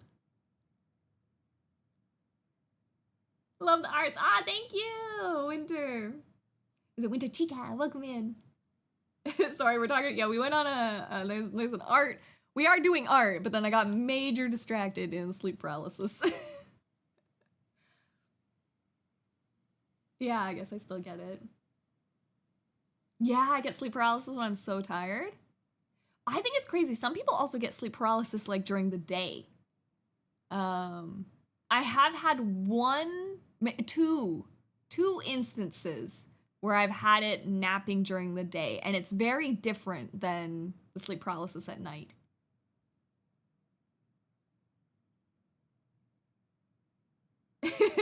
Either the demons don't think you're worth it, or you're awesome, so they're afraid of you. Let's hope it's the afraid of you thing. Yeah. Ooh, I write about it a lot in D&D stuff. It's terrifying. It's great storytelling for sure. Yeah, shortness of breath. 100%. They're so Lovecraftian, they are. Oh, you have it too, but I can see quite well in the dark, with just a little bit of light. I can't.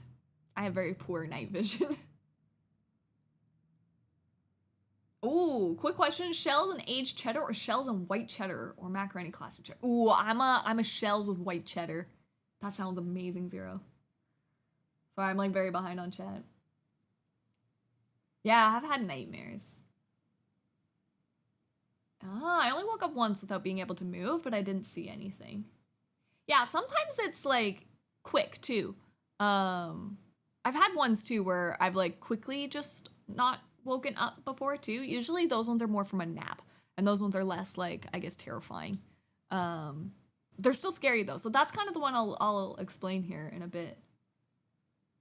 What is your most common dream then? I don't dream much. I honestly don't dream much. I used to dream a lot as a kid, but I can't remember really any dreams nowadays. I'm supposed to be getting a sleep study, so maybe it's something has happened to my sleep that's made it so I don't dream. I either don't remember anything or I wake up with a sleep paralysis panic. Those are my two options. I'll pass on the sleep paralysis and stick to the regular nightmares. Most common dreams are ones I control. That's cool. I don't think I've ever been able to control a dream. As soon as I'm aware, I wake up. Yeah. Clearly defined. Thoughts end death, but rarely wake me. I find, well, every time in a nightmare, if I die, then I wake up, yeah. I think that's pretty normal. Actually, I don't know what song this is either. It's just... Oh, it's Porter Robinson. I don't know why. There we go. You're in the middle of sleep paralysis and you can't register other people that are awake. Yes. So yeah, there's also like a weird sleep paralysis like that can happen in the day, and you see things and people that are like there and doing things, but they aren't actually there and doing things. But it feels like and looks like to you that there is.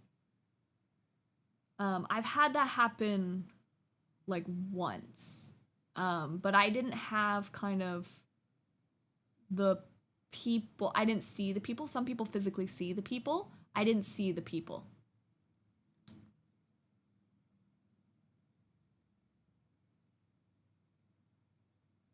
Yeah, it's good for storytelling. Not hidden the vibe. I have dreams where I'm unable to move, like unable to open my eyes. I see my body tries to open my actual eyes when that happens, but can't because I'm sleeping. Yeah. Still clearly a dream that I wake up for a bit later. So what sleep paralysis is when you go to sleep, your brain flicks a switch that turns off like essentially like your ability to move around as a safety measure, so that, you know, when you're sleeping and you're dreaming and you're like moving up around, you don't actually get up and move around, right? It's so that like you don't hurt yourself, right? You're not like kicking and running and stuff like that. It's like a way for the body to just like protect itself, right? It like switches off your ability to move while you're asleep. And so what sleep paralysis is your brain and subconscious wakes up before it flips that switch back on. So normally how you wake up is the brain goes, okay, it's time to wake up, turn on the body, turn on the brain after everything else. But what it does is it just does it in like oopsie order, essentially. And it wakes your brain up and your consciousness up before it flips that switch to make you be able to move. So then you're just lying there and you're like, I can't move my body, but I'm awake right now. What is happening? And it creates that like terror and dread in yourself and that panic, right? So yeah, I've had it happen in the day twice. One was like super, super quick. I was just like having a nap or whatever. And then like I woke up and I was like awake. So normally when I wake up in sleep paralysis mode, it's like you're still dreaming, but your eyes are open and you're aware and conscious of everything around you, but your brain will still kind of dream in a way, and it will make up things. And that's where like I think the demons and the shadow figures and stuff, right? That's just you dreaming, but you're seeing your room essentially because your eyes are open, but you're not fully awake yet. I had one that I woke up, and this one was the very, very quick one. but I woke up and I was like as clear as day awake, like very conscious of what was going on. And my body wouldn't move. I was trying to move my arm and I couldn't move my arm. And then like that really freaked me out because I was so like conscious and aware and awake. That one was scary, but it only happened for like a split second, and then like I was able to move and I was like, oh, that was terrifying. So that one was very, very quick. But then I had another one where, yeah, like I woke up during the day, but instead of seeing like the shadow figures, because I guess it's daylight, I had more of the like dreaming of like people around me and in my house doing things like cooking a meal or something like that. And I'm there and I'm just unable to move. But that one feels much more like where you're still in that dreamy kind of scape. But I'm guessing because there's no shadow things for like your brain to twist and distort into these creepy pictures, it just results to being like, oh, well, you know, who would be in this house? You know, throw in a mother, a father, a brother, a sister, or whatever, right? A significant other or something, you know? Yeah. It was a long sleep paralysis talk, but I love it.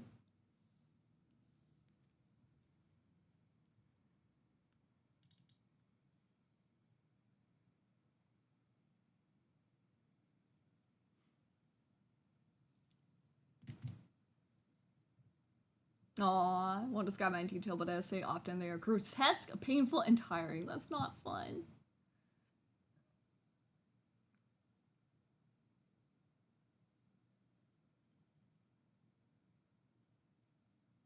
Yeah.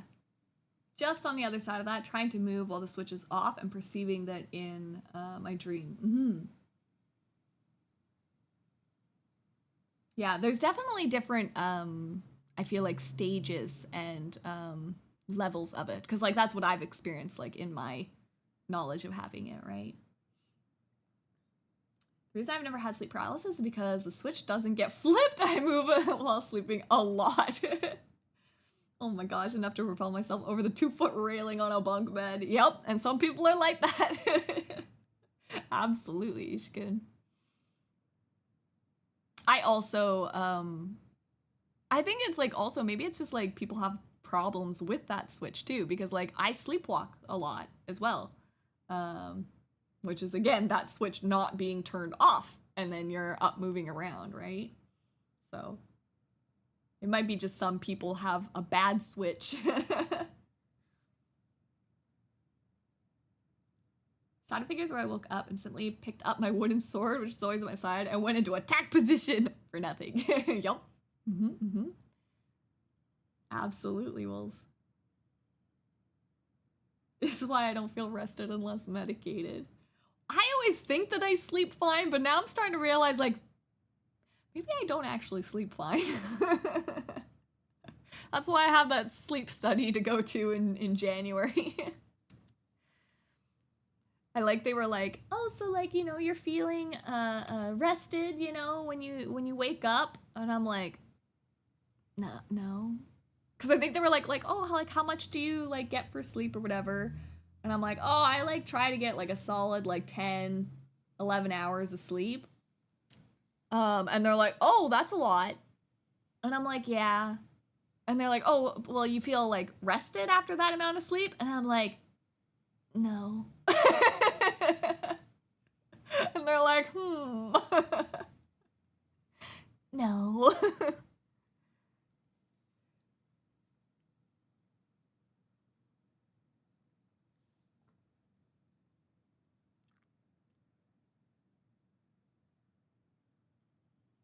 What does rested feel like, Doc?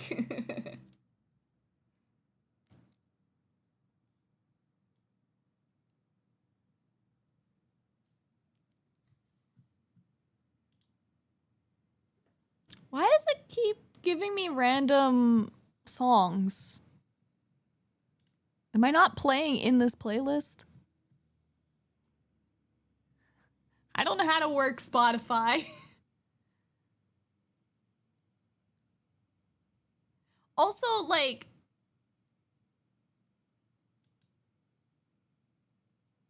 I just want regular shuffle. What is the, because it says it's like smart shuffle. What does smart shuffle mean?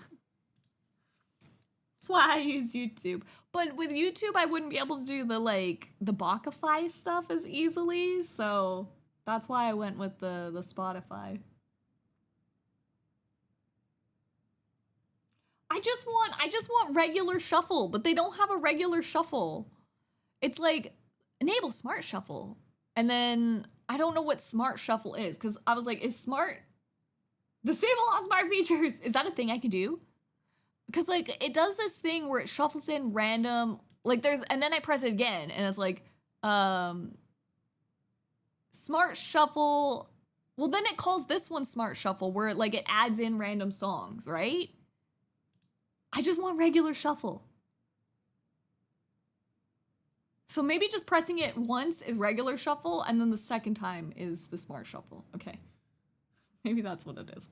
Because now it has like a star. I don't think it had a star on it before. I think I am on the right one.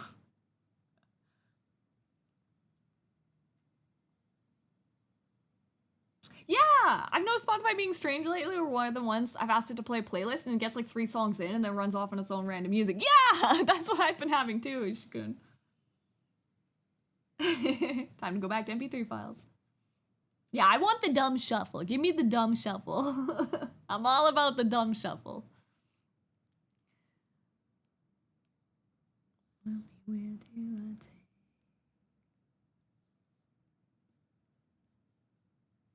You're starting to slow.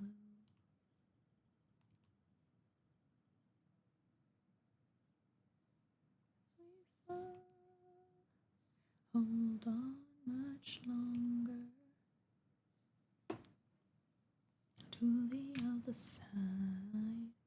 Try to hold us under for the other side.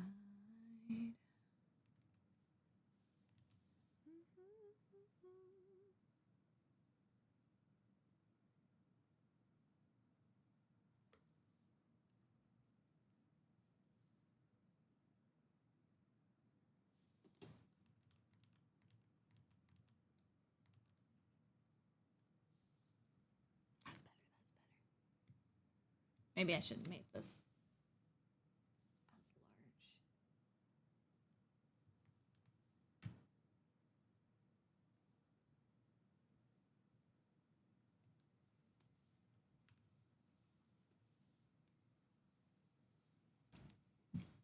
Also a nya nya nya nya da go pronouncing the song.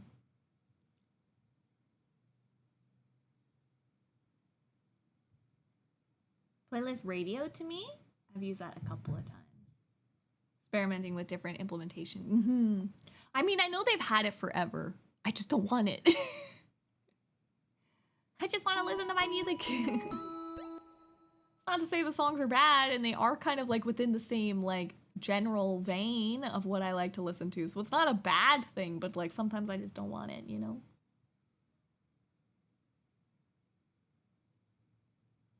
Reporting in, I got teabagged in VR chat. Classic VR chat. Oh, what is this? Pigeon pose. And the nyada nyada, nyada nyada from myself because I missed the trifecta.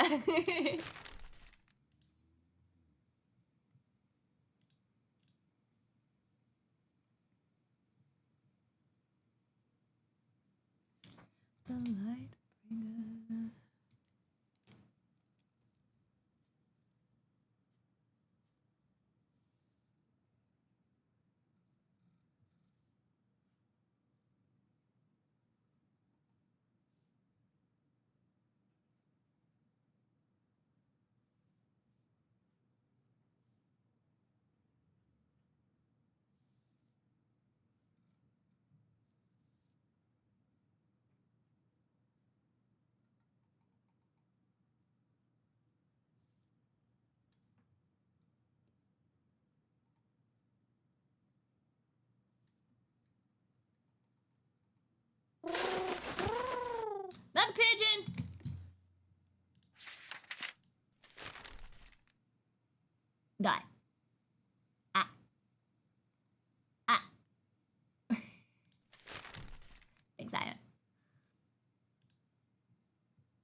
Oh, look at those tails as well from all know.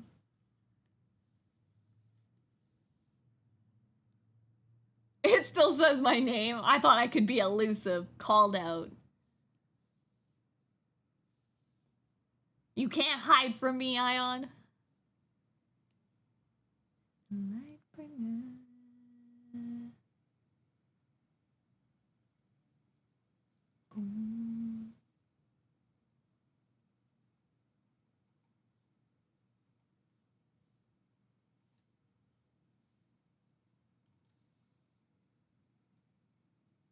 Okay.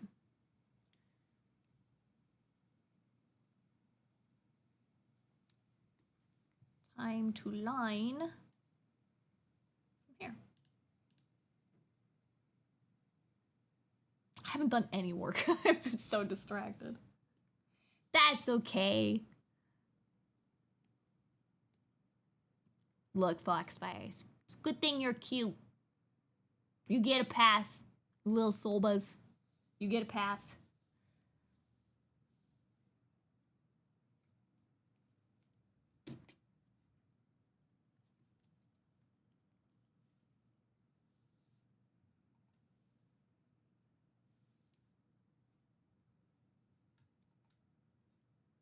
Cute. I cute. You cute. You're all a bunch of cuties. Exposed.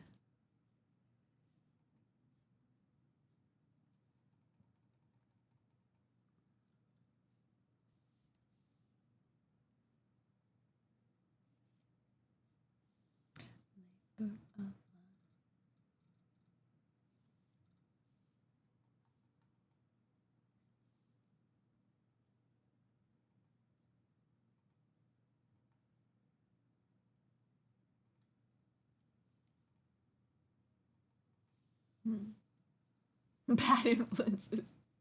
Chat doing its job, distracting the streamer.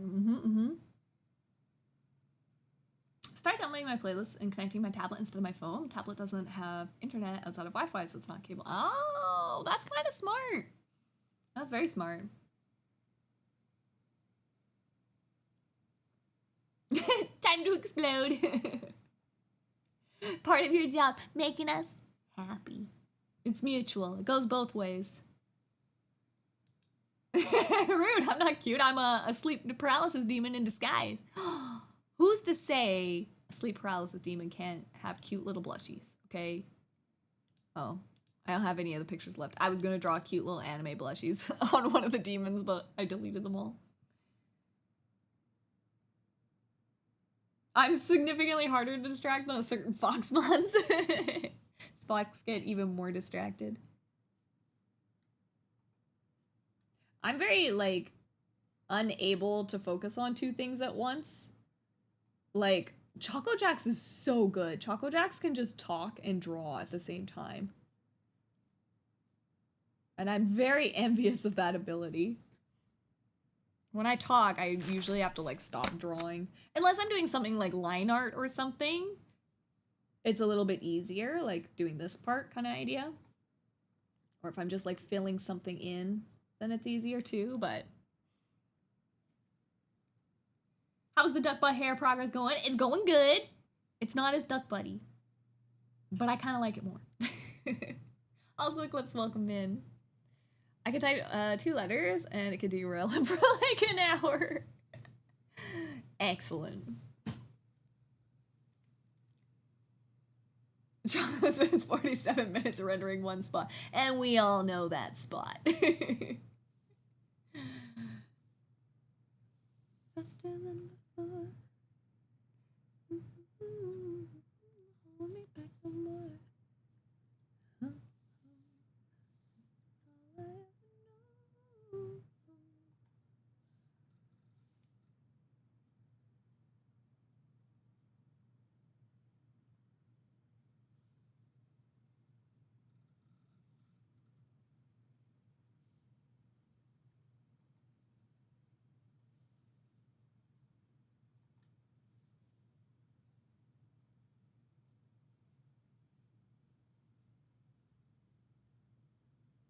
Close done yet.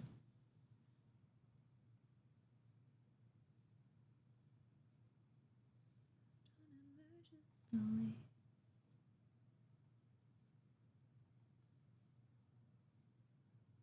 Run visionary.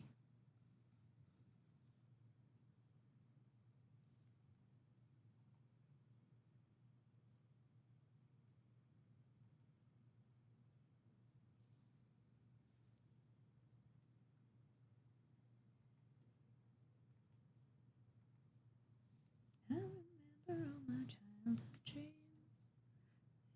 Hard to get them out of my mind.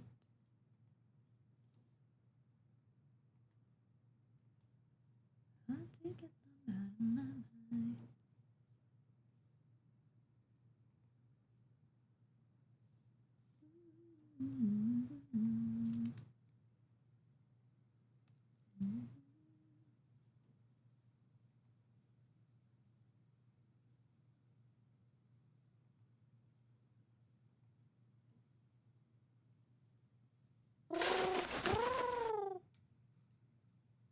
Good post. You know the feeling of wanting to go out because you can, but you just don't want to? I want to go to Costco right now, but I want to be a couch potato. Oh, 1000%. That was me this morning, Island. I woke up. I wanted to stay in my nice, warm, and cozy bed so badly, but I had to go get cheese for the mac and cheese this morning before going to make the dinner before stream. And I was like, if I don't get out of bed, I'm gonna be late for stream. And I want to draw Kayn. So I gotta go out. But it's -1 out. And I'm like, it's cold. I don't want to go walk.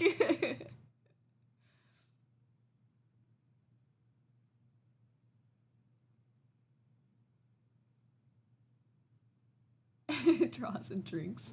I love realities. That is the Chucka way.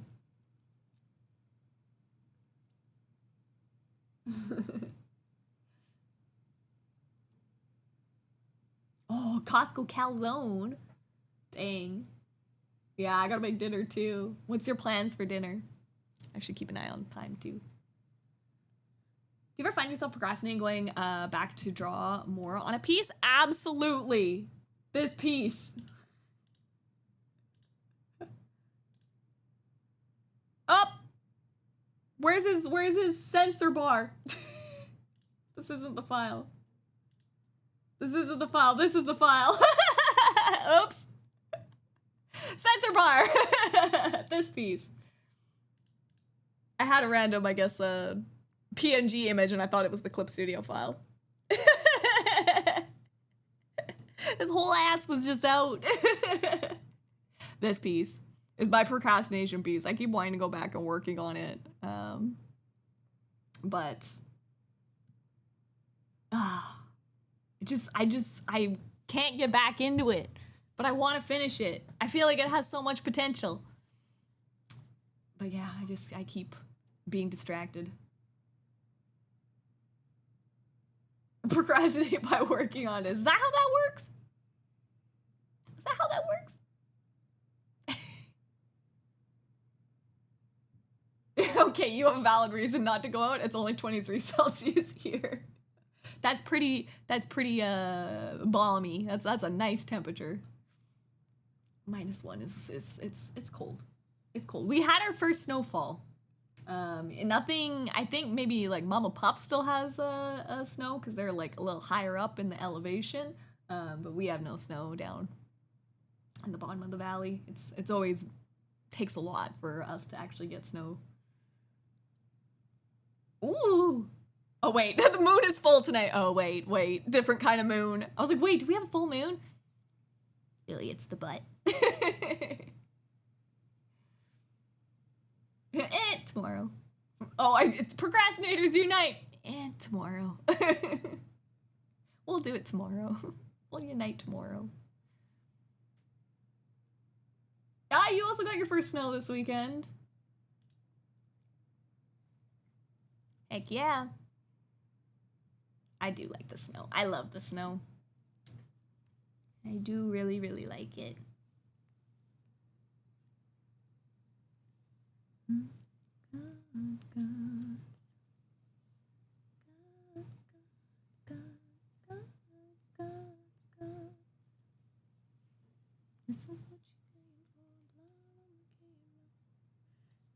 like rain.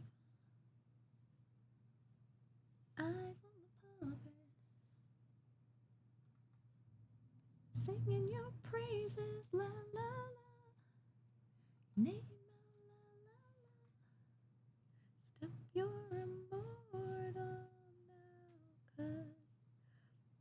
Speaking of gods in League of Legends, I heard that T1 played G2 recently, and Owner played Mundo again.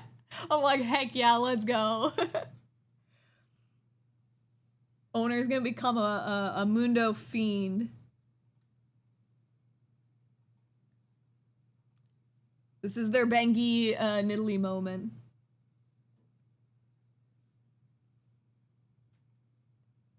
The rafters breathe, moaned in a silence.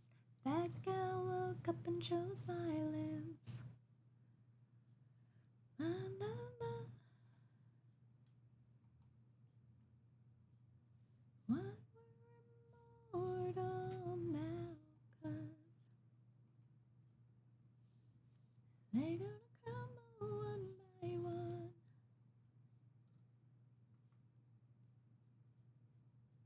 Kingdom come.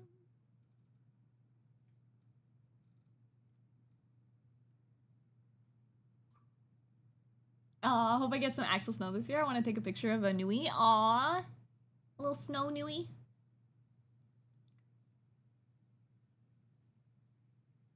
Wait, shouldn't the snow stay overnight? Yeah. The snow is pretty, but the drivers are not. Also very fair, Ishikun. I almost got hit 3 times in the past 24 hours, okay? People are insane right now. I think because of like the Black Friday shopper people are like distracted while driving. I had one, I'm on a crosswalk and I start walking and then they came through and I was like, okay, I'm just gonna wait. At least the lady saw me and like apologized. They're like, sorry. And I'm like, okay, it's fine. They drove, but then they drove through and I was like, okay. I start walking again and like, it's like a T intersection, right? And somebody was coming in from the other direction of the T behind them. And like this person's like, sorry, because like they kind of like cut me off while I was on a crosswalk, whatever. And then the person behind them goes to follow them. And like I took one step again, like after they cleared out, I took one step again. And then I saw that the car behind them was still like following them to then cut me off again. And I was like, and I stopped because I was like, oh my God, the next car is moving too. And then they also like slammed on the brakes and then waited for me. But I was like, really? How do I almost get hit by 2 cars in the exact same moment? And then so that happened. And then today I was at an intersection with a crosswalk signal, like telling me to walk, right? And I was going through the intersection and I always like, whenever I'm crossing any street, I'm always very vigilant. When I'm crossing the street, I am looking around at all the cars around me, right? Because I live in a city where cars don't know pedestrians exist, okay? We have the highest car per person population in Canada here, which is 5 cars to 1 person. Or at least it was back when I was in engineering, doing transportation engineering. So it's been a while since then, so things could have changed. But it used to be 5 cars per 1 person was the average for the city. And yeah, so people here, like pedestrians are just not a thing. People don't walk here. Everybody drives. And so I am always very, very vigilant looking around when I'm crossing streets and stuff. I always feel like it's like such a luxury when I get to go to somewhere like Vancouver or like any other city where like pedestrians exist on the street and drivers are aware that pedestrians exist. But yeah, so like I was walking across the street, I have the walk signal for this intersection and I'm like going and I'm looking back. I always like want to make sure the right turn lane, I'm like watching first, You know, you watch the right-hand lane that you first see to make sure they are stopped and waiting for you. So then step out in front of that.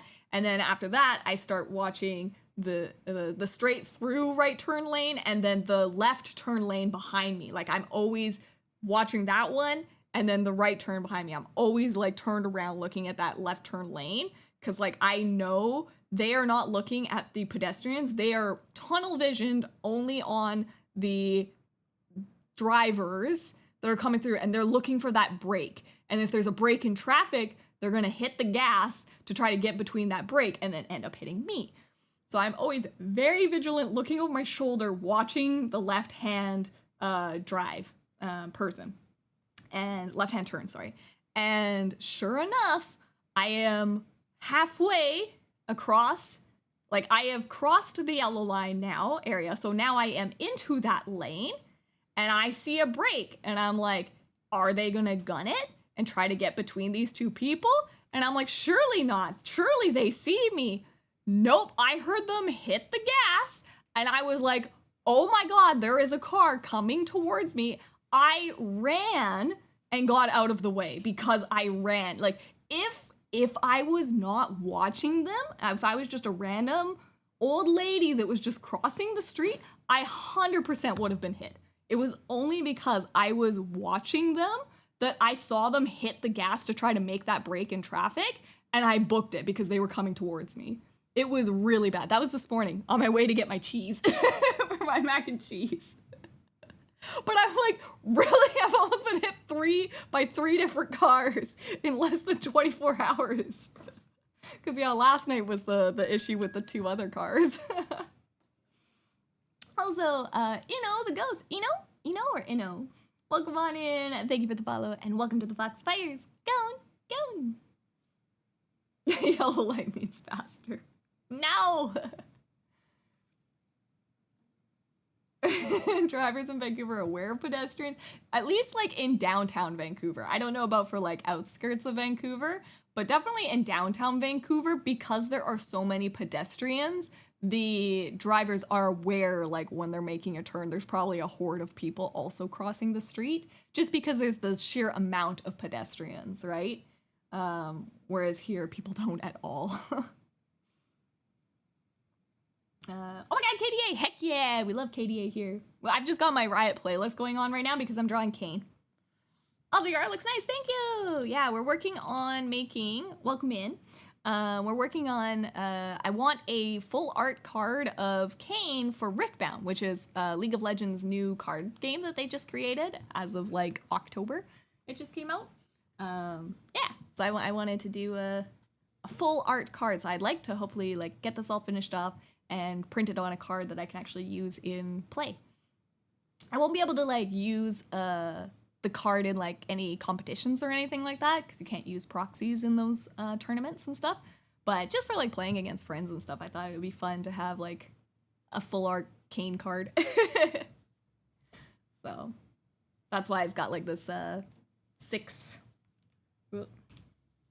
got like these token trackers up here, and then there'll be like a thing that says like his name and like his spells down here, essentially. That's why like this composition is kind of the way it is too. Good luck with that, thank you. Yeah, I'm really excited. I'm happy with how it's looking so far. But we've been very distracted. I feel like I haven't gotten much work done today. Who knew mac and cheese could be so treacherous? I know. It was scary. It was real scary.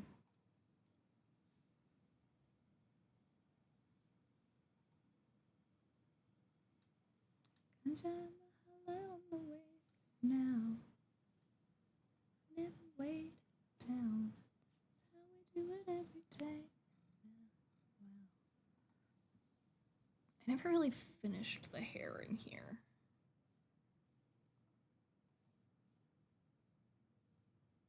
Some more.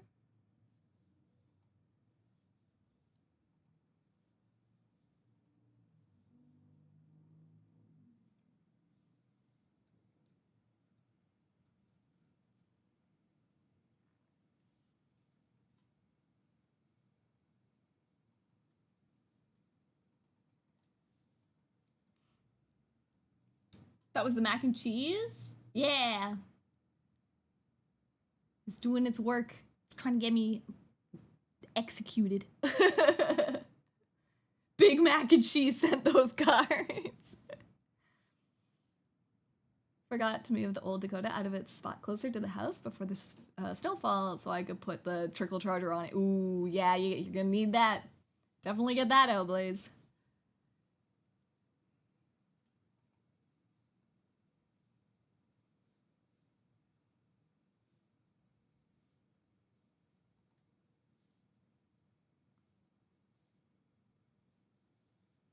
Child fell around, has heard the tale before about the curse of Mummy Boy, who felt his heart no more.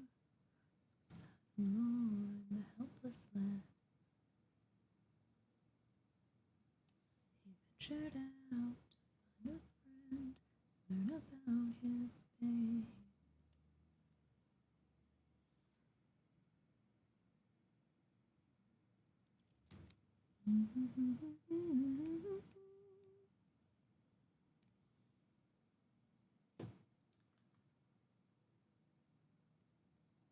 I've also been, for this art piece too, I've been kind of leaving the layers all like separated out so that we can kind of watch it come together as we add layers. I thought that would be kind of fun. Like maybe turn it into like a progress gift, because I don't have the, I find the time lapse, I always used to just keep the time lapse on, but it makes the files like ginormous when you have the time lapse on. And I'm like, half the time I don't even use the time lapses anyways. Although I'm like, I know people are like, oh, just always have it on now because like the AI claims and stuff. But I was like, it just makes the files so big. But I was like, oh, I'll just like leave each little layer on so we can kind of see the like progress. I thought that would be kind of fun, right? So like I started sketching the head, and then usually like I would just combine these layers, right? But I was like, I'll just leave everything like separate. Like I start with the head, then I sketched a body. And this is just kind of like how I go in order. Then I like added the card border to kind of like check visuals. And then I started doing the hair. And then we blocked in the pants and shoulder stuff. Oh, I think technically I did the face next. But I was like, oh, I want the face to be like a line art. So I kind of just changed that. Then we had the rest. We did... Oh, and then I had to redo the hand last night. Because I was like, oh, I think the hand is too close. So I redid the hand. Because before I had like this hand here, but I was like, oh, I think the shoulder is too small, too cramped. So we went with this. I'm like, yeah, that looks a little better. And then, yeah, and then the face, and then the body, and then I did the left arm, or right arm, and then I did the left arm. And then, yeah, today we cleaned up the face a little bit more. And then hair is what we're doing now. I thought it was cool seeing like all the like different layers. Cause like normally, like I would just do all this stuff as I go and I just combine all the layers together and then I just have one sketch image. But I was like, oh, it's kind of fun to see like the sketch come together too, so.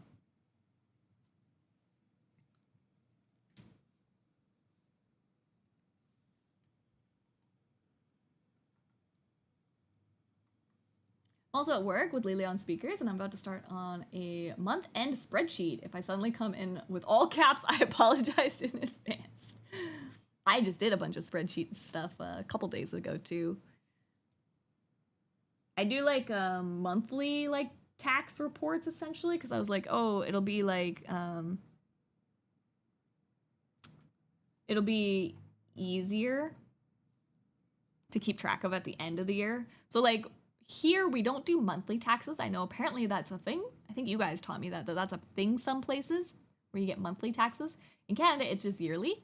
But I was like, oh, I'll just keep track of all my finances like monthly. So instead of, because normally I would just do everything at the end of the year and it's a lot, a lot to do. And it's always like, oh, I'm dreading it. So I was like, you know what? This year I'm gonna do it every month, so it's not as bad when it comes to the end of the year. And I think I'm gonna be very happy because once a month it hasn't been that bad to just be like, okay, I'll just sit down, take a half hour, combine everything, do all the work and stuff like that. And I'm like, yeah, I think this is the better way to do things. This is the more responsible way to do things. Wish that I'm happy as we pass the setting sun. Ooh, I guess we're gonna see if the 4-wheel drive still works. I hope so. Aw, I listen to people in their snow. It gets too hot for snow where I live. Aw, Natsume-san. Snow is really cool. Even if you're like able to get a vacation in somewhere that has snow. It's very pretty.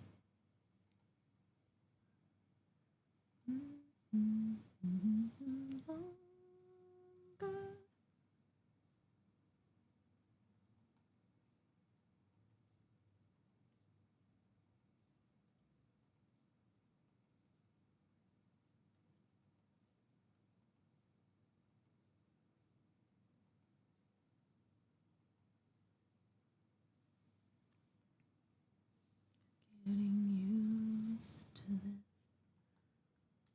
Keep you tethered in your room. Someday, half of us will leaving here. For now, I'll just bring the sea to you. Oh, in the daylight, like we did before. Felt you on my shoulder. You weren't suffering anymore. Sometimes sorry that you worried. Apologize. Told you to forgive me, but you stayed by my side. I said, don't try to make yourself remember, darling.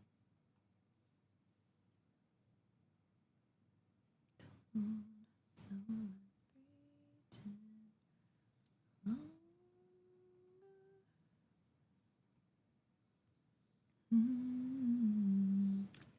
Everything goes on.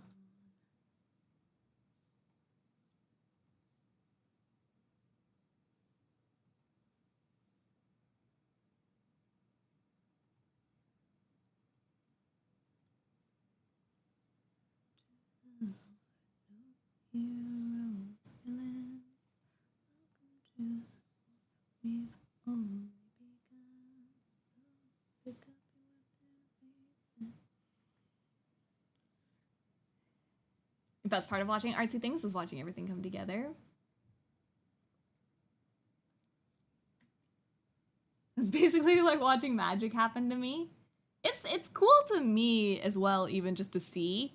Because I think also when you're working on it yourself, you forget where you started a lot of the time. And you think like, oh, it just always looked this way. And then you like put on like the initials. Like even like, I think I took a picture. Let me see.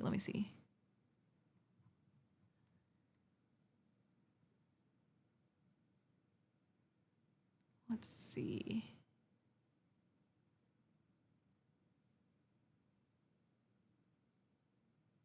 Where did I put it? Oh, I put it in our TCG channel. Oh god, but we were talking about the new cards. I gotta scroll up. This is technically like where I started too, right? Which is even different. Like I had this picture, right?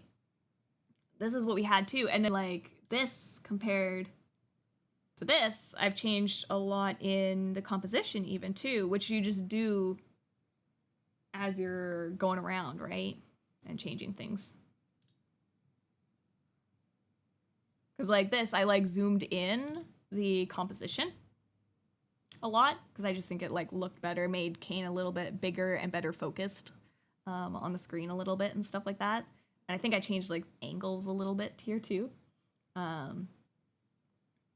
But yeah, like seeing the difference is like, oh wow, this is a lot different than this. So I think it's cool to see. But like when you're drawing, like you forget a lot of those steps.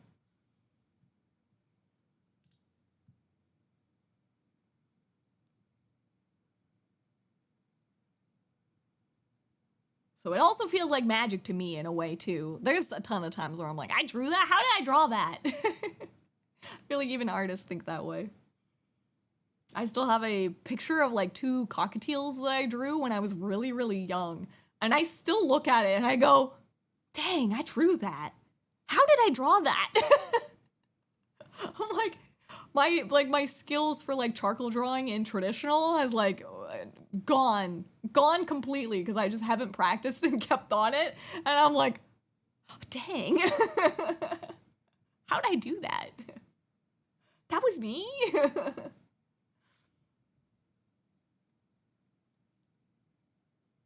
In Germany, it's once a year, but you can do it every month too. Yeah. Maybe you can do it monthly here too. I've just never heard of people doing it monthly here. Monthly taxes. Oh, the icy snow, not the powder stuff. Yeah, the icy is the scary stuff. You need good winter tires for that. I'm talking about snow. See it on the mountains, but not in the lake yet. Thought it would on Thursday when I saw sleet coming down. I love the snow, so. Me for real every time I feel that. Can you draw big crazy black nail polished goth feet? No. I have no skill in drawing feet whatsoever. Feel like that enhances the 2 things artists hate the most. Look, if I could, I would. I could make big money. I could make big money drawing crazy black nail polished goth feet. Sadly, I'm not the skilled person. I would love to make that bank.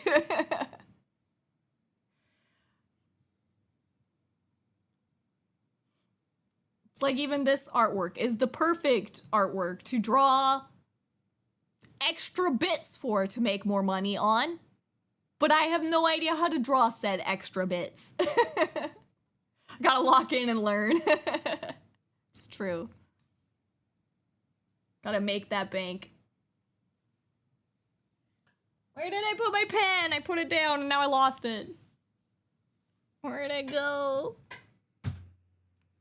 Where did it go? Where did my pen? Extra bits? Bacon bits to go with the pepperoni, Neo. I found it. It was in my lap the whole time. Classic. Black on black. I'm wearing black pants with a black pen.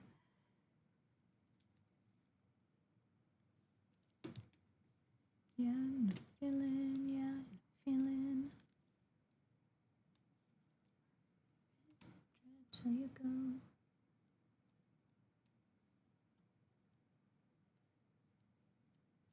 Listen to your brain go. Go stupid, go dumb, go stupid. I never. Pepperoni!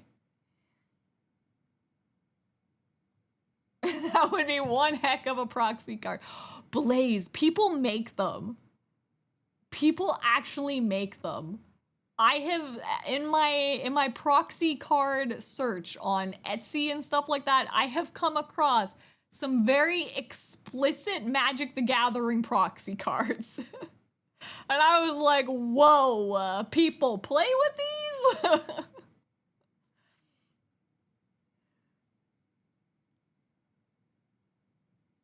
You make good art, you just need the right customers for your product. Alt card of all time. I need AirTag on my pen. I do, I really do. I need the thing, like, you know how if you have an Apple Watch and you have an Apple phone, you can like press the button and it makes like your phone go ding-a-ling-a-ling, ding-a-ling-a-ling, so you can find it. I need that for my, like, a button on my tablet to like press it so I can find my pen. The amount of times I lose my art pen is crazy.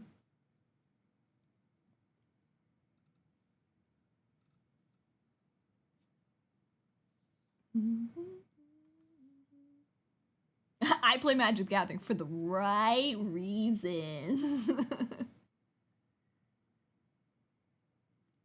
figured they exist, but okay, maybe some either very brave people or they don't play with them and they're just maybe art collection pieces? Question mark. Siren. Just like a fire horn. Blaring. Oh, I'm on the wrong layer.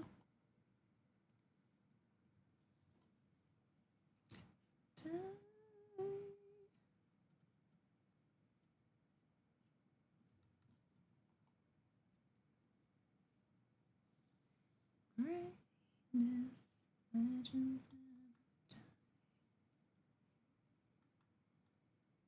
Yeah, key finder. Exactly.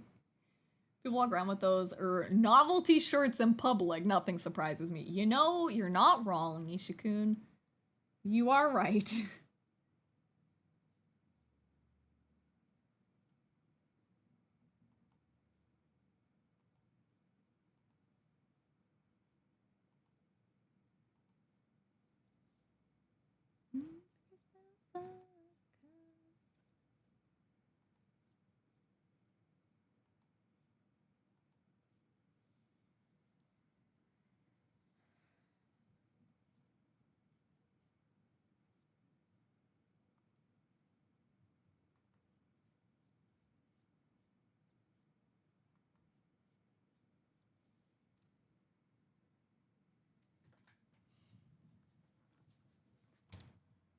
Oh, also, I saw somebody message me.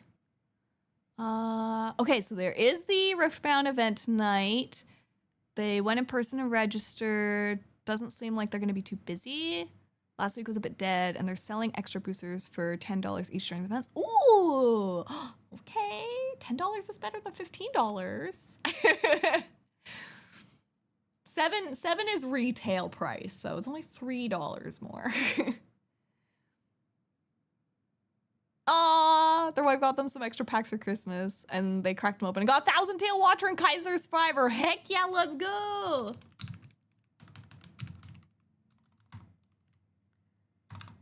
What an awesome...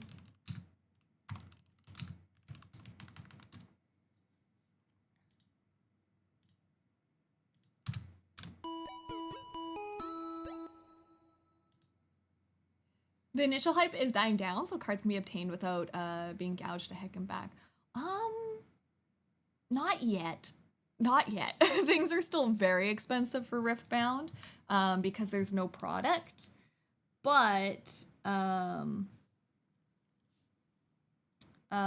this store, I wonder if it's because I think because this card store isn't a like licensed they're not a registered seller. That's what it's called. They're not a registered seller of Riftbound. So they've just like bought boxes, but they're not like signed up to be like an affiliated location, I guess, right? So I think not a lot of people Blaze pack some bits. Aw, pack bitties. Thank you, Blaze. Thank you. I will have to see how many they let people buy. But I can definitely put that towards some Riftbound cards that we can open on stream. Thank you so much. Giant. Wolves! As well. With the 10 solda, give subs. Stamp. Thank you too, Wolves. I appreciate it. Thank you. Oh my gosh, 433 into Ishikun as well. With another 10. Ishikun, thank you. Stamp. Thank you. I'm very, very excited. So yeah, maybe I'll definitely go tonight.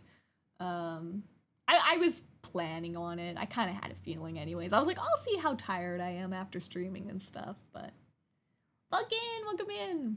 Thank you, Ishikun, thank you, Wolves, and thank you, Blaze. Super appreciate all the subbies and the bits for that. But yeah, as I was saying, so this place isn't like signed up and affiliated with Riot for Riftbound for distributing, but they have like they went out and bought packs to sell for their store, right? They still like went to the distributor and bought some packs. They're just not affiliated. So I think less people know about this location. And this location I know also upcharges a lot typically. So of the 3 stores that were selling, I knew 2 of them upcharge a lot more. And then the new place that I went that I had never been into before, they were the ones that were selling at retail. And I was like, I just want to heckin' support these people because they're actually doing things more proper, right? So yeah, I was like, support the heck out of that store. But I hadn't been into this store yet. And I knew they had been doing events, but their events were on the same day, Saturday, as the other store. And the Saturday store is the good one that I really liked, and I wanted to support them because they were charging retail for things. So I would always just go to that store, and then it was like I was too tired after spending the 6 hours in those tournaments to go to the other store to see how it is. But they've been closed on these last couple of Saturdays for Riftbound. So I was like, oh, well, maybe I'll stream in the afternoon and then go in the evening to this other one. So that's what I was kind of thinking today. But yeah, apparently during the actual events, they must sell them. I wonder if they sell them cheaper at the events because they know people are playing, like those people are playing. So they might sell it like $15 regular, like if you just go to the store on a random day, but then for the day where people are playing, maybe they drop the price, which is nice. I appreciate that at least. Because like, yeah, you know, the people that are there are like not collecting or scalping, like they're actually there playing the game. So, you know, let them buy cards for a cheaper price. So that's at least nice. But yeah, I haven't been to that one yet, so we'll see how it is. Dr. Corndog, the superhero who brings corndoggy goodness for justice. That's pretty good. Pretty good. Dr. Corndog, meet Catman. Do you guys know about Catman?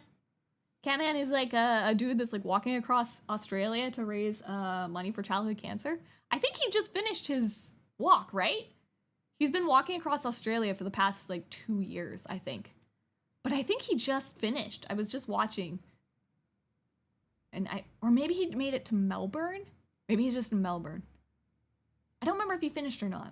I know he did just hit like a big milestone, like he reached one of the big cities. I just can't remember if he just finished or if, Catman! Yeah, his name's Catman. Catman, he just wants to be a superhero. And he walks, he has a wheelbarrow. I think it's because like in Japan, like a cat something is like a wheelbarrow. Like there's the name for like a wheelbarrow is like something to do with cat. And so he has a wheelbarrow with all his like daily living and camping and stuff like needs on it, right? He has this giant wheelbarrow. And then he wears a full onesie suit that looks like a leopard. And then he's got like glasses on. And yeah, he's like, I want to be a superhero. So he's like, I'm Catman. Catman is also a hero show, and Fairly Odd Parents. I don't think there's any connection, but let me see if I can find Catman. Catman. He's on TikTok. This is Catman. He's just a good guy raising money as he walks across Australia, and I'm like, I love it.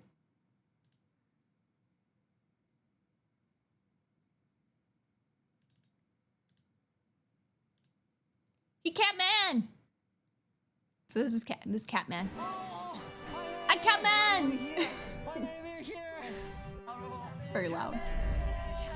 Hi, Catman!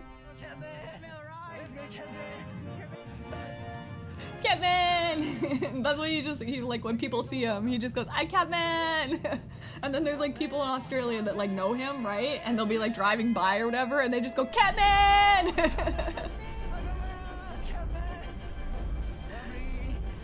But yeah, he's just been like going across Australia.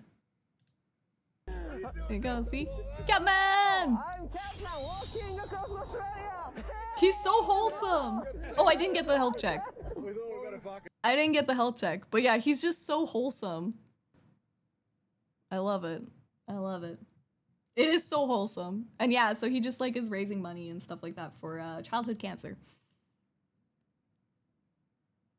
I know he like put out a video of like he's looking for a costume. He wants like a Catman Superman costume for like his final day like in Australia to wear or whatever. And so he like put out a call to his like TikTok and stuff like that. I'm like, oh man, I want to make a Catman Superman costume for him. But I'm like, I'm so far away. Oh yeah, health check too. Hydration and a save.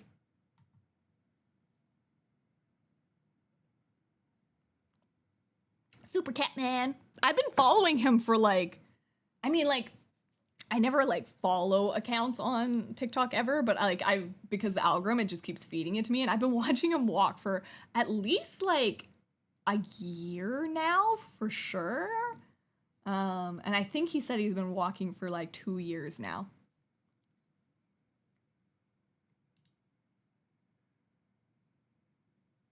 Pink Panther. No, he's Catman. But I was like, that's like Australia's Terry Fox. Do you guys know about Terry Fox? It's like our Canadian icon here. Terry Fox walked, they were running across Canada to raise money for cancer. So they had cancer themselves. And so they decided to run across Canada to raise money for cancer research. And they like had lost their leg to cancer. So like they had a prosthetic leg and they were running across Canada. Big Canadian icon. You can find Terry Fox.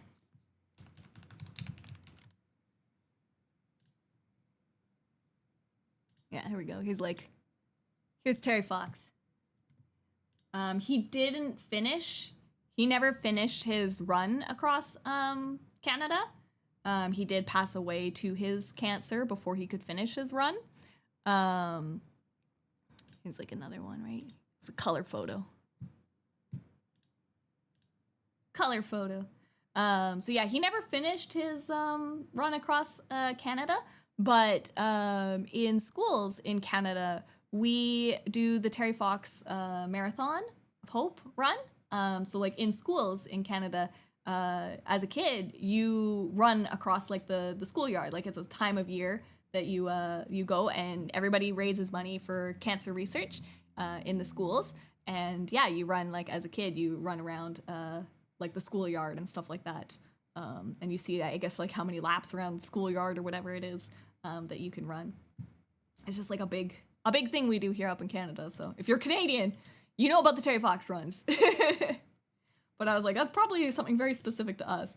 And then I see Catman like walking across Australia with his wheelbarrow. And I'm like, he's literally just like, he's just Australian Terry Fox. I guess he's technically Japanese. I don't know why he decided Australia. I don't know if he's actually like, is Australian as well. I know his like English is not very good. So it almost sounds like he traveled to Australia to walk across. But I don't know for sure.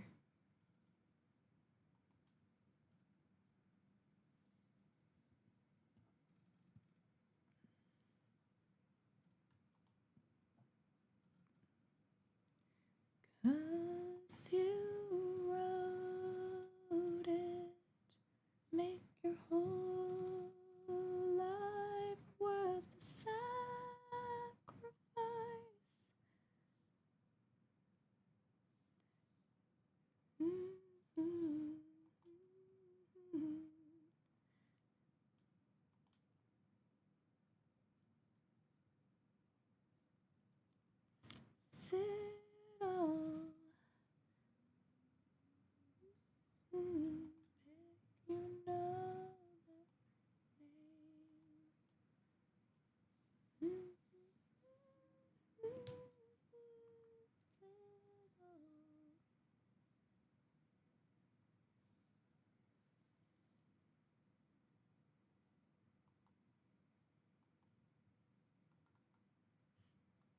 Oh, ad break. It's getting dark already. It's only 3 o'clock. And it's already dusky. Welcome to wintertime in Canada. No sun for you. 'Cause you wrote it. Make your whole life worth sacrifice. Similar here in Germany, yep. Yep. No walks today or car shop visits or whatnot. Well, I did go my walk this morning. So I did get my morning walk in. But it's more difficult to get out and walk because it's so cold out. So I've been kind of like going for indoor walks where I'm like, I'll get my walk around the grocery store.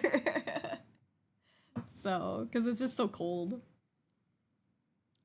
So that's another thing of living in Canada where it gets cold and then you don't want to walk outside anymore. That's why, like, I guess the, like, winter, what they call that? Like, seasonal depression, I think it's so bad here in the northern places is because, yeah, like, it's so cold you can't get outside to get fresh air. And then, like, it's also dark at, like, you only get sunlight from, like, 10 until 3. And it's dark otherwise. Sun, so overrated. I mean, I do prefer the winter.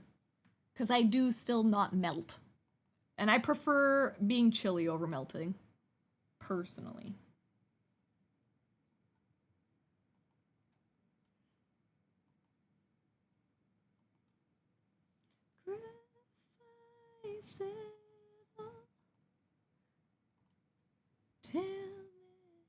Till they know your name.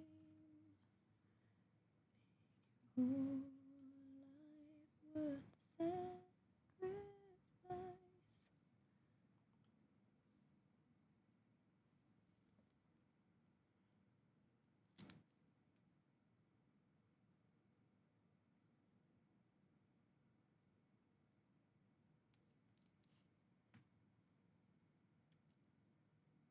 Is that what it is? SAD? Seasonal affective disorder? Did they actually call it that?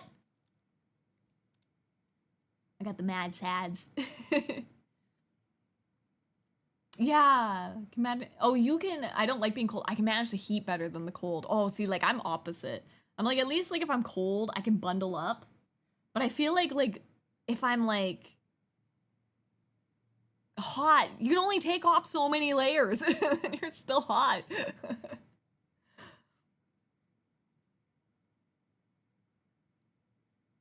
Yeah. It's also SoCal near LA because like it'll get stupid hot sometimes and it makes no sense. Yeah.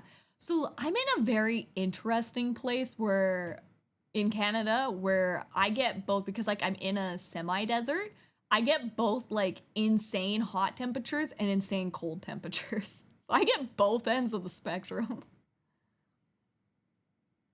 Like the temperature range here typically goes up to, again, I don't have Fahrenheit here. I'll get the Celsius to Fahrenheit so both people can understand me. So it will go up typically to about 100 degrees. Like it can get to like 104 here. 104 or so 40 degrees Celsius or 104 Fahrenheit. So it does get hot here. And then it'll drop to like negative 25 Celsius, which is negative 13 Fahrenheit. So yeah, it gets kind of like, it's not as like, it's definitely not as cold as other places here in Canada. Like it gets way colder than that, but it's still like negative 25, negative 13. It's still chilly. That's cold. You know, like I am definitely in like a warmer region for Canada. And probably that desertiness probably helps with that. But yeah, it has one heck of a temperature range. Yeah, so it'll get to, yeah, like 104 40 degrees in the summer on like a hot, that's like a real hot stretch. And then like in a really cold snap stretch, we'll get to like -25. Doesn't really ever get like much colder than that and much hotter than that. That's like kind of like the extremes. And you'll get like usually like 2 weeks of that like really intense heat or really bitter cold. But yeah, normally it would hover like around like -10. Like a more typical, just like average for winter, I would say, is like -10, which is like 14 Fahrenheit. And then maybe like a typical summer is like 33, which is like 91. But yeah, quite the range. Whereas I know like some places, you know, like in California, like you just get hot and then slightly less hot.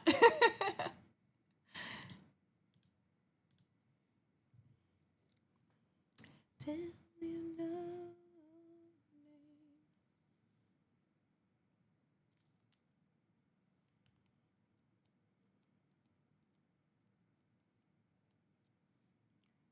They hold up.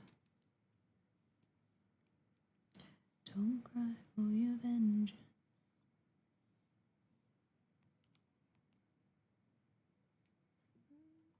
Mm-hmm.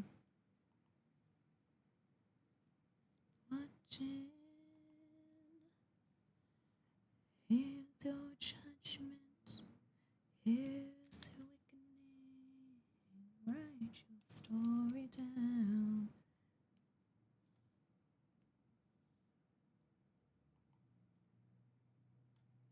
Everything.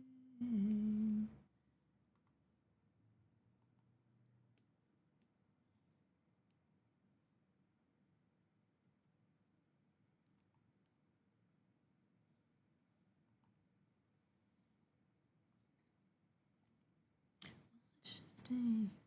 Will you show up? It's about damn time for a little salvation.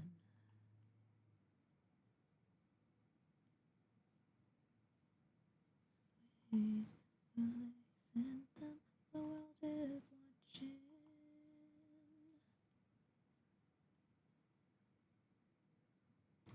Here's your reckoning.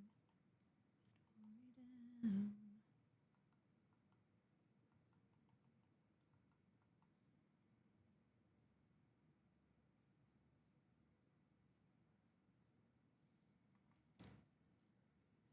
Highs are like 52 Celsius, but during the winter at nighttime, it could drop to like 0 degree here in weird freak cases, usually around 4 degrees Celsius. Yeah. So you're also probably like in a very deserty. I know like that is like a thing for like desert places too, right? Like you do have very, very cold nights, but very hot days, right? That is kind of the. Oh yeah, smack dab in the middle of a desert, yep. And then no precipitation. I guess the precipitation is more what classifies like a desert. Because like you can have like a frozen desert, which is just a tundra, right? It's just this like no precipitation and it's just cold. It's like a cold desert is a tundra, right? Because yeah, it's more the precipitation that I guess classifies a desert than the hot. But yeah, they are definitely known for that like intense temperature changes. Very still have the light. No one's coming out to hold me close. Gotta make friends with all these ghosts. Got nothing left to lose.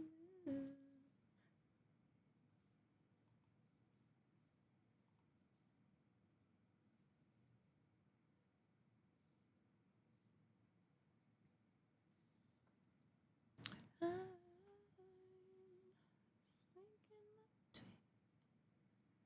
I'm back with a match, yeah, my buzzkill.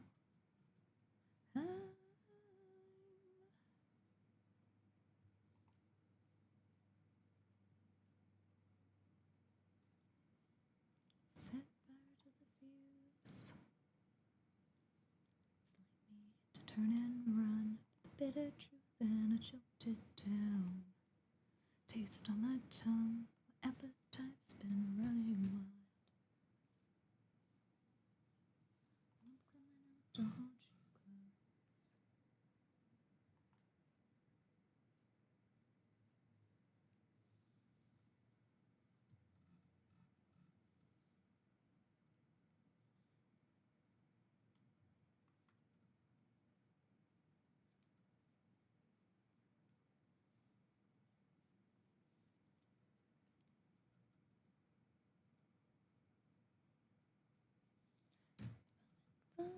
To set fire to the fuse.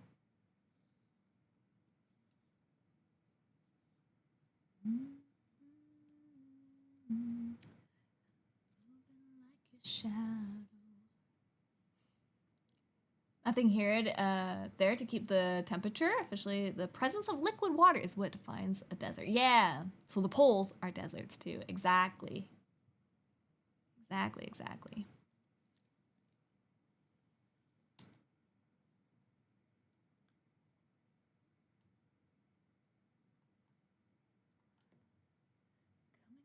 Coming for the rest. Just trying to play it cool.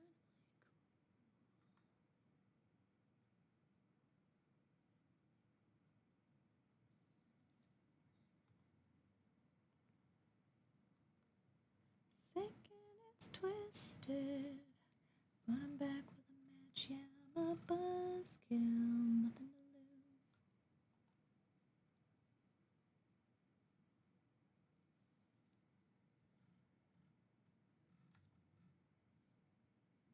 Set fire to the fuse, and it's twisted.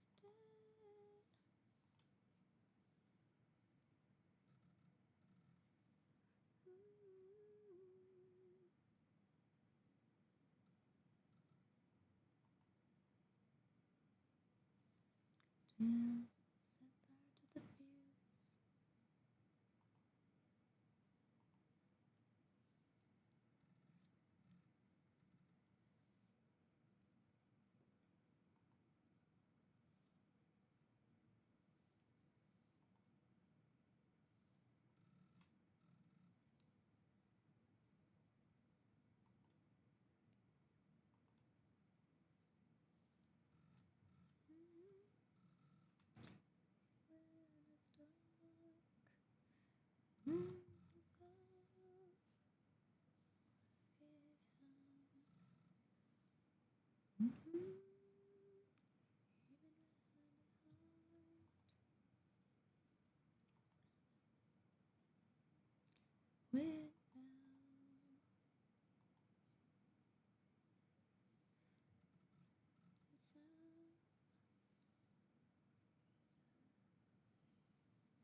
Radiate with light,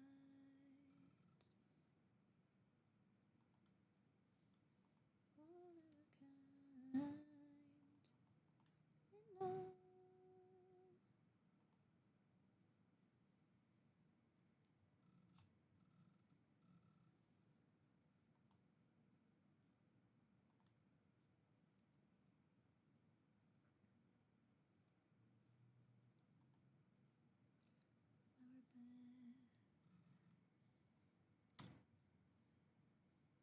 Kind of weird to call Polish people deserts, though. What?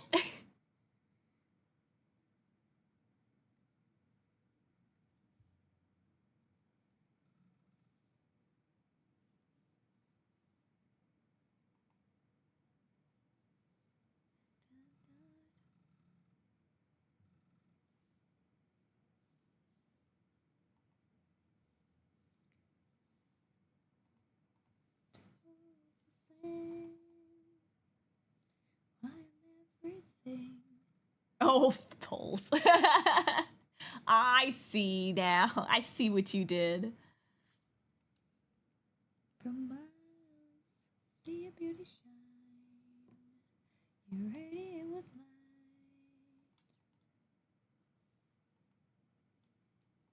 One of a kind.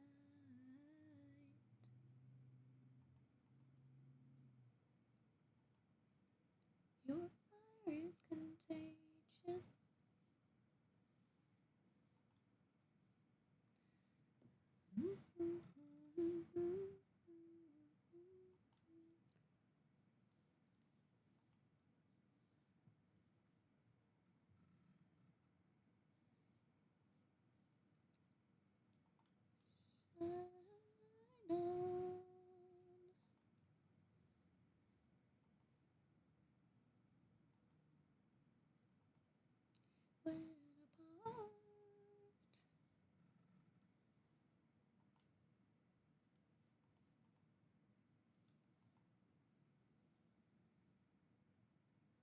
As we reach the stars, we never be alone.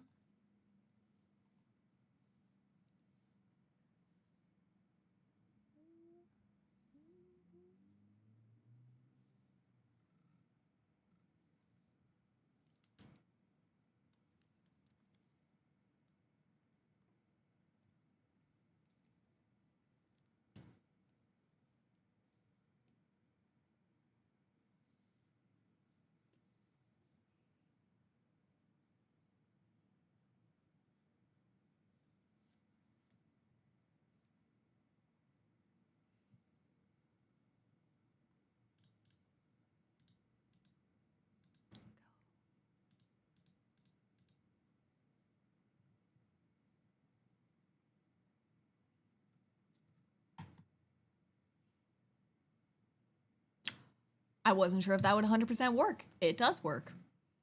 I was like, I wonder if I press the button.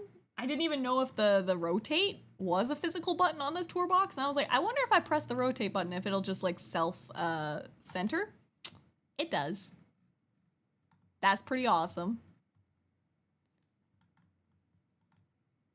That's pretty awesome. Wait, does this do the same thing for zoom? Oh, it does too. That's pretty awesome. I'm learning things. I know tools to work smarter, not harder. And they did it like intuitive as well. The only ones that I added so far, I'm trying to get used to on this new toolbox. There is 2 buttons that they use for changing or undo and redo, but they're very far away. Those are my only complaint. I'm wondering if I should change those to like be my shift and alt buttons. I've been trying to just use it like default right now. Yeah, the toolbox. I guess for people that might not know what a toolbox is, I'll get a picture. Also, I got my toolbox at the exact worst timing, apparently. They just introduced new colored versions. So this is a toolbox. So this is what I have. So this button, so like, this is like my brush up and down. Brush size. This is shift. This is control. This is alt. No. What is this one? Because this is control. I think. Yeah, I think that's control. Is this one alt? Let me bring it up. Hello, him. Welcome in. How you doing? Ugh. Where's my toolbox?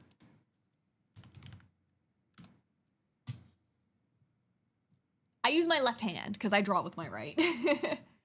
I am right-handed. Which one is this? Control, Shift, Alt. Oh, space. This one is space bar. Space. This is zoom. And then this is rotate. And then I have this as my brush. So these are the ones that I changed. So like I was like, I know I want like brush type. So brush type I added. And then I did this one is airbrush. So my brush type, depending on it, if I press it like 1, 2, or 3 times, you'll see on the left there, it'll go between my line art pen, a kind of like a soft brush, and then my sketch pencil. So these are like my line art, like for blending and stuff, and then for sketching. I mostly just use the Mukshal one.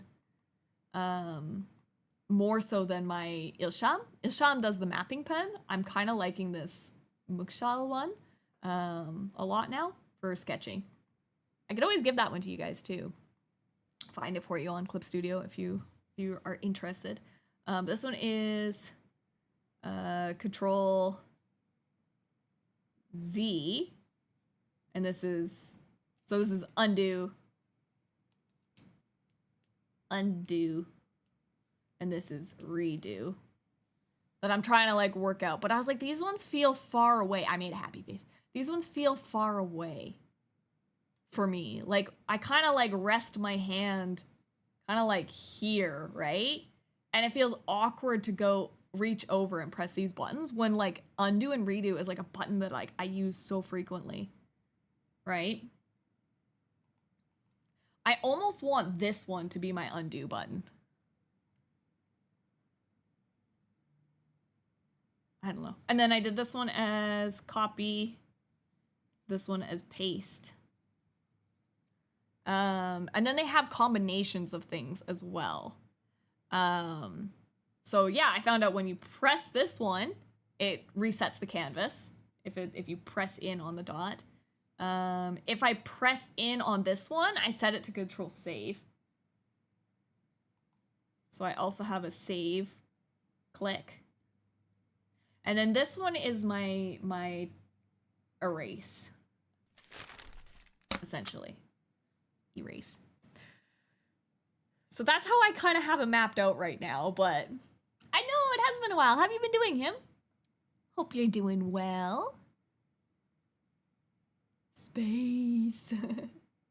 Still bald above my head, me amateur, but I try to draw anyways. I mean, it's very helpful. It is very helpful as opposed to using the keyboard, because everything is close together and I don't have to click over here to select things as much. Like when I want to go back to my pen or whatever, like I can just click. But yeah, I find the color switching one feels a little awkward. I thought I would like it here. It feels a little awkward. I'm wondering like, maybe I should make, trying to like think of how I want this. Like maybe I make these like control. Oops. If I made undo and redo.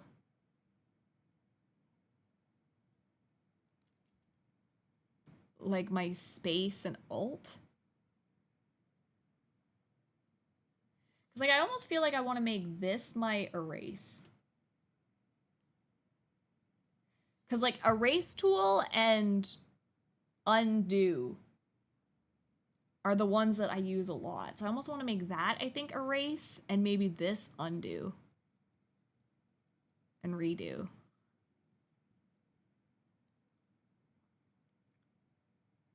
I'm gonna like, sorry, I'm like thinking this through. If I make this erase here, or it's like my color switch, essentially. It's like the switching to transparency. I don't use an eraser tool ever. I only just use the transparency. So I believe, yeah, there's like a toggle that switches between the last color and then transparency. So that's what I use to erase. I never use the erase tool. But yeah, so if I make that erase, and then I make this undo, redo, and then maybe I make this one space, which is my pan tool.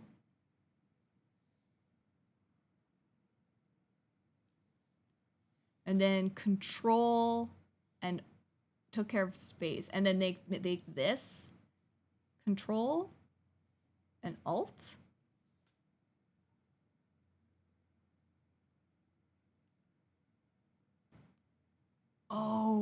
maybe I make it.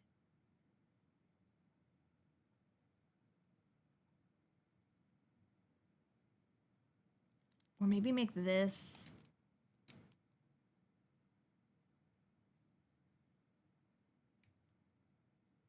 I don't know. I just always want to make this one undo. And then I could make this redo. Because I find Shift, Control, and Alt, I use a lot less of. It's only when I'm transforming something.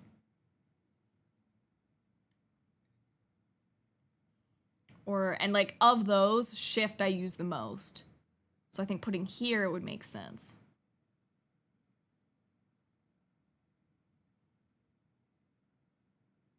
Sorry. Yeah, I'm just thinking this stuff through. I also need a Control E. I need a Control E button too, but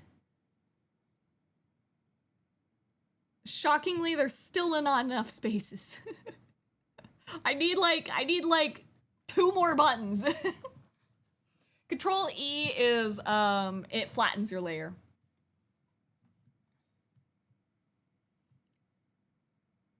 It merges like the layer down to the one below, which I use a lot of. I just always by habit just make a new layer. I don't have that set to any hotkey, so I would just click on it here on the in here. But I don't know. I still gotta figure this out. I do like it though. Like it definitely feels really good to use. Like the tour box, I do like it a lot, but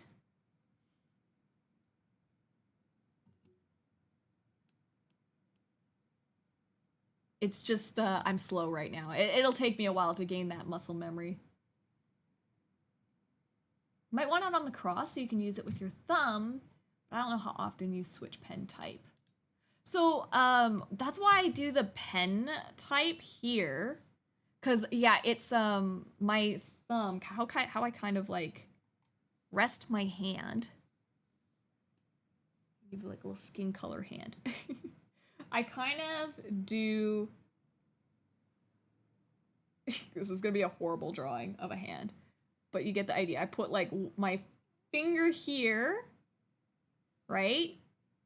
And then my thumb, it kind of comes over here, right? This is my thumb, my thumb here.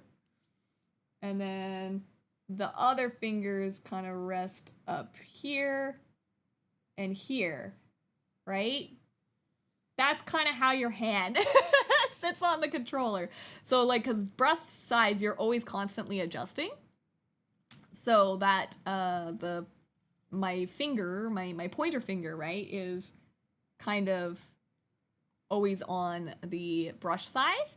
And then when I need to change brush type, which I do a lot of, it's just pushing my thumb down on that top button. And then like these are kind of like quick access, right? So that's why I was like, brush type, I change a lot. I don't use, the airbrush is a little bit more unused, so maybe I should just add airbrush to the scroll. I could do that, and that would free up this button. It's just annoying because like when I want to get to the right pen, I have to press it a bunch of times, right? But that's not bad. I could free that up. And then, yeah.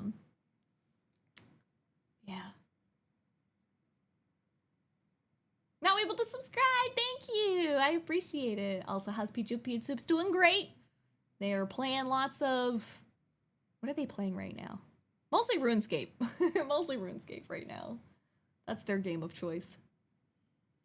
Sailing just came out in RuneScape, so they've been playing a lot of that. Yeah, I find the brushes to be better than the eraser. Exactly, because I want the exact same pen pressure and feel and look as whatever I'm using to draw with. So that's why just changing the color makes it feel consistent while you're drawing instead of like switching to a different pen altogether to erase something, right? So yeah, it feels better. So you don't use shortcuts like control space for zooms? Well, this one is just set to zoom. This like scroll wheel, which is really nice. Yeah, it's just growing pains. Exactly. I gotta find out the best workflow yet. Because like I said, I'm like, oh, I've just been using everything default for now. And you can do like combinations of button presses to do certain things too.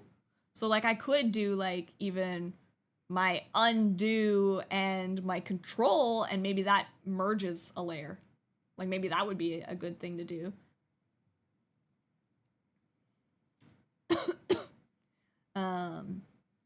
But yeah, so like these are like easy to click buttons, but I find copy paste up here, my hand has to like reach to get to these buttons over this knob that sticks up. Right? So it feels a little bit like weird. Whereas like copy and paste are the ones that like you use so frequently. Control Z, Control Z, Control Z.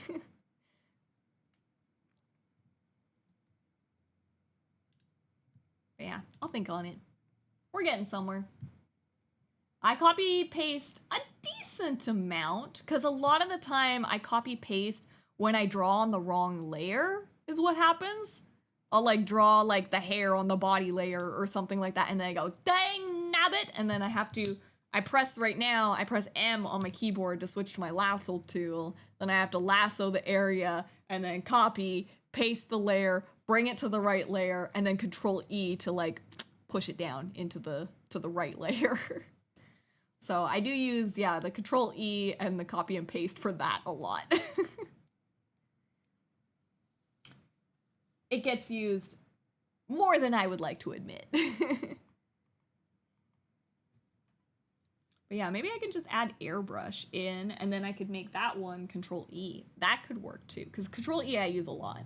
And then the selection tool, I think, is one I need to add as well too.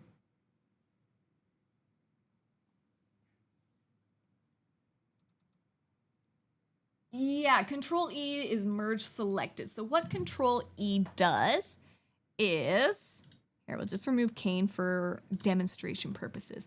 I will make a layer here. You can see it, right? This layer. And I will draw a blue. That is not blue. A blue number 1, right? And then I will make another layer on top, right? And I will make a red number 2, right? And then watch these layers, right? So this 2 is drawn on this layer, right? This 1 is drawn on this layer. So toggling these eyebrows makes it turn on and off, right? So they're on 2 separate layers right now. If you press Control E, so if you are hovered on the top layer, so this 2 layer, the one that is above, and I press Control E, it pushes that 2 onto what's below. So it merges the top layer down to the bottom layer. So you can kind of see it, right? So if I press E, Control E, it moves it down, right? So they're separated, and then Control E pushes it down. So then now they're on the same layer. That's what Control E does, is merge. I'm learning so much. Yeah. It merges to the layer below. Exactly. It's just a hotkey for that. I think it's just default Control E in Clip Studio. I don't think that is a one that I set up. I think that one is a default one. Of course, I'm always happy to explain art stuff to you guys. I love teaching and helping people learn in their art careers, so feel free to ask questions anytime.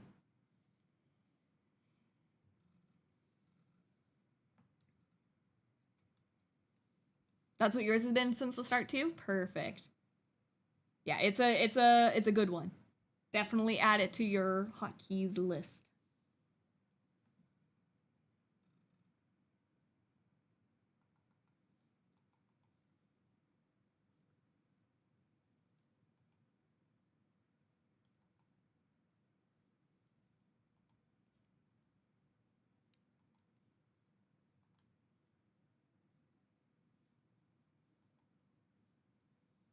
No is perfect. You don't need to be stay strong every single day. Along the way won't be.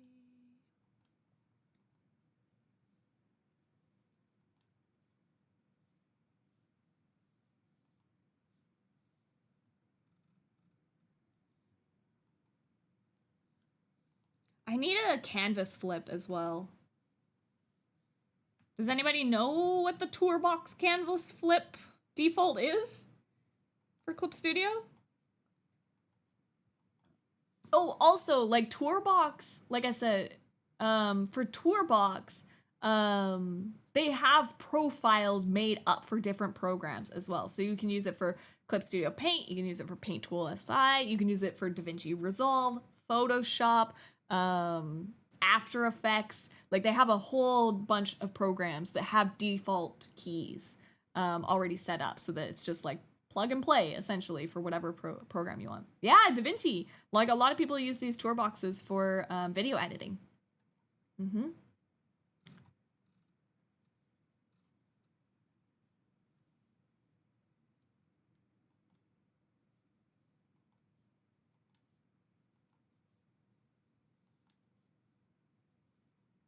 This is what legends come from.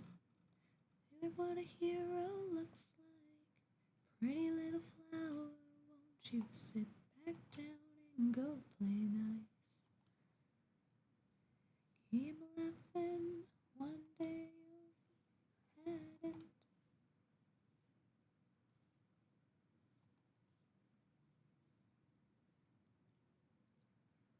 Hold me down, you're not gonna let me into your castle wall.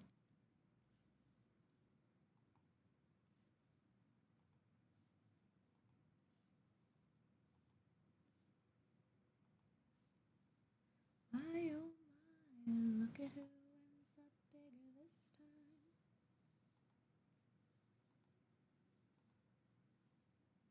And we'll break it all down, playing with fire down.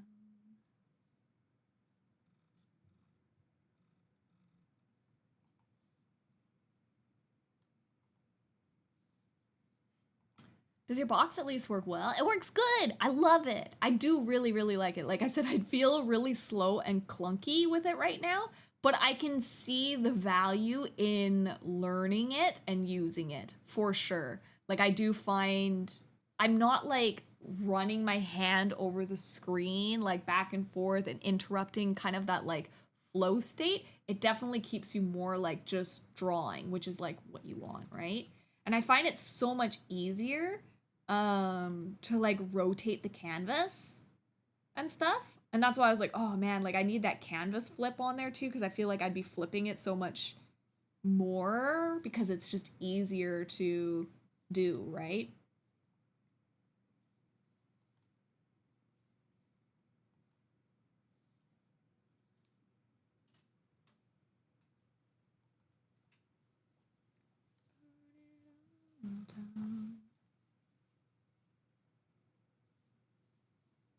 Maybe you're surrounded. Put your money where your mouth is. Burn it all down.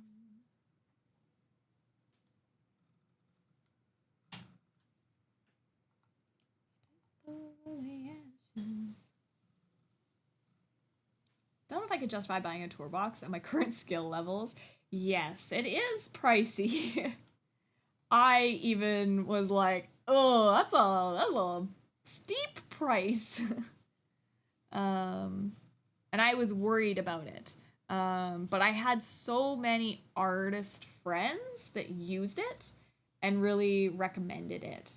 So I was like, okay, I'll bite. I'll give it a try. But I was even skeptical. But the part that really sold it for me was because the fact that I could use this Tourbox. I bought the most expensive one because I can use this Tourbox with my tablet as well. So if I go out anywhere, the tablet, I always struggled with the hotkeys on an iPad because there isn't really, like, it's hard to like bring up, like, you don't have a keyboard, so you don't have a shift or a control, and there is ways around that in the program. But I was like, oh, if I get used to a workflow with this toolbox, then I can just use these hotkeys, connect it with Bluetooth to my tablet, and still draw when I'm on like vacation or something like that, right? Which I enjoy doing. I really do love like drawing while I'm on vacation. So that was a big draw for me. The fact that I was like, oh, I could keep all my hotkeys and my workflow the same between my iPad and my Wacom at home, like my desktop computer. So that was what really kind of enticed me with it. I haven't gotten to try it yet with the iPad. I'm still learning it. So I was like, before I draw in my unfavorable art setup, I'll try with this way first. But yeah, I've been enjoying it in the desktop. I do think it is very nice, and it is worth the praise that it gets, I would say. I know my Wacom does come with the Wacom remote. I never really enjoyed using that thing as much. I think the biggest thing is because it has a touch sensor scroll wheel. And I don't like that there's no haptic feedback on that scroll wheel. And it feels weird. I don't know if I'm like putting my brush up or down. Like you can't tell how much you're moving it up and down, I guess, right? In the toolbox, these knobs have a haptic feedback click to them. So when I do the brush up and down, I don't know if you can hear it.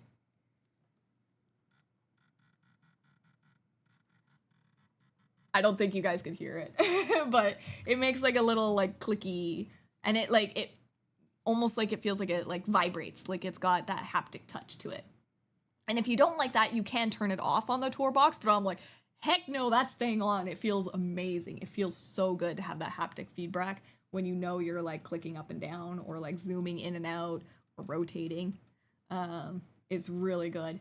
And yeah, the Wacom remote doesn't have that. And it was very hard to tell what you were doing when you were moving it on just like a touch screen. So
see, I'm like, I just habit. My muscle memory goes, don't press save, press the middle button. Save. Did it. I get into just like a muscle memory, and then I just reach for it. But it's like, no, that takes more time. Just press the center button. Fire burst.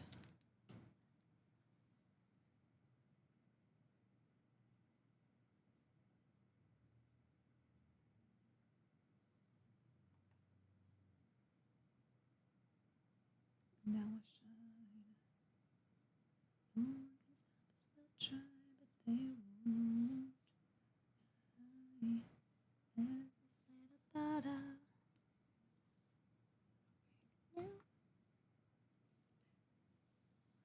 We keep it turning, living like giants.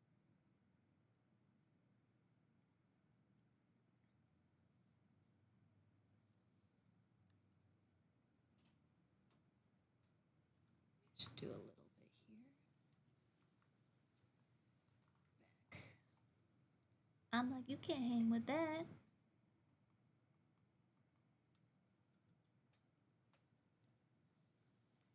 We do it.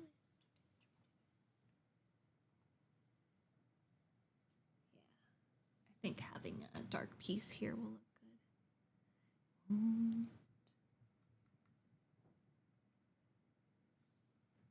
good. Wide awake now.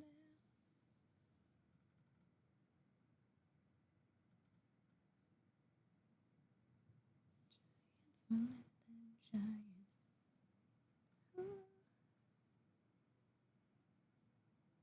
See how you do it like that.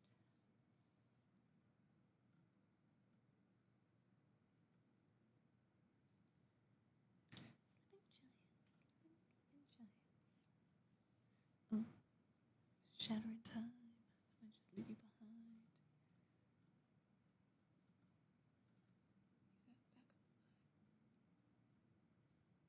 Your delicate spine, all shine surprised.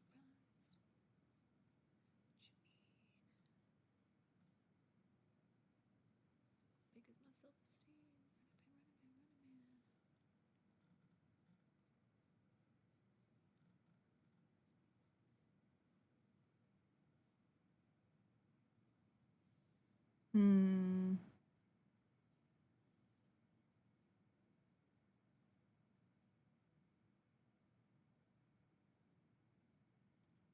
Yeah, I think that bang has to come out front.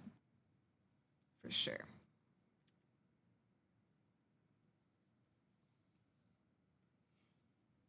Yeah, give me physical controls, dang it! Me too, I'm the same way. I love the haptic feedback and real buttons.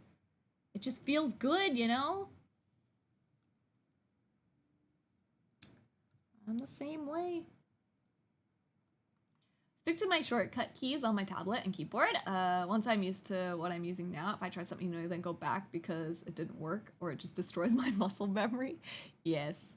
I would say though, find something that you like and that you're comfortable with earlier on rather than later. Because it becomes, the more you ingrain that muscle memory, the harder it becomes to switch later. Which is what I'm struggling with.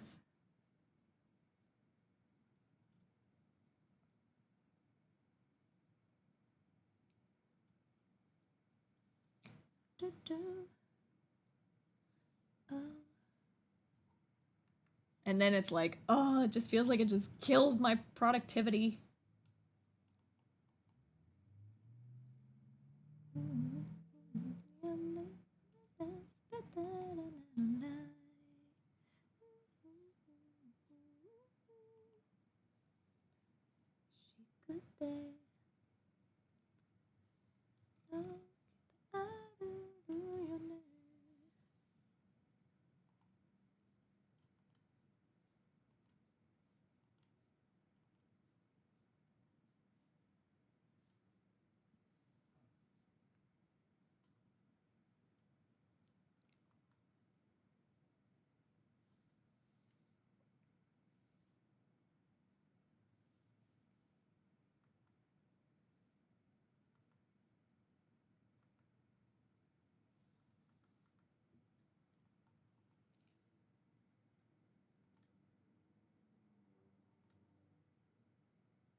That's like even for these buttons, I'm like, I feel like I need to figure them out real quick. It's like, okay, this is not working for me, change it to something else right away before you get too used to the like bad way that you don't like. And then it becomes harder to change that choice.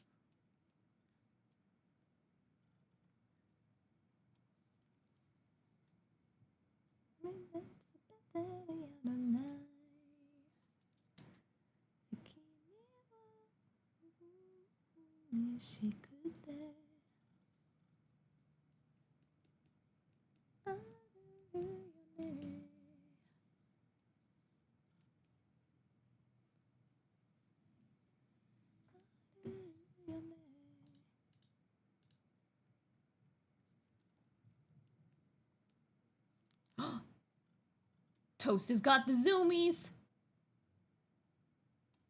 My upstairs neighbor has a cat and his name is Toast. I You're running around. Zoomies! Well, that was a aggressive zoomie. It's like he heard me talking about him. Yay! We have hair. Save. Center. He knows. He heard me. Thought about getting one of those remote thingies or very mini keyboard things for mine, but haven't decided yet. I mean, the keyboard works for sure. Like I've used the keyboard for quite a while, and the keyboard was definitely good. But it definitely, like, you have to move your hand back and forth a lot between like the brush controls, Control Z, Control E, like all of it. You're like going all over the place on the keyboard. Whereas yeah, like this keeps it all streamlined. They do have cheaper toolboxes as well, too. I don't know what the cheapest one is, but they are still all pretty expensive. Yeah, there is a Lite and a Neo. Oh, Neo is the standard. The Lite is the compact version. The compact version is $70 right now with the Black Friday sale. It's regular $94.99 USD. But yeah, they just did the pre-orders for these new colored ones. Let's see if I can find the picture for that. Show me the picture with all of them. Okay, we'll do the only one that matters. Look at this. There's a Foxfire colored one! I was very sad. I really like the Glacier Blue. There is also a pink as well. There's also a pink, pinky purple. And then there's a white, and then this dark blue.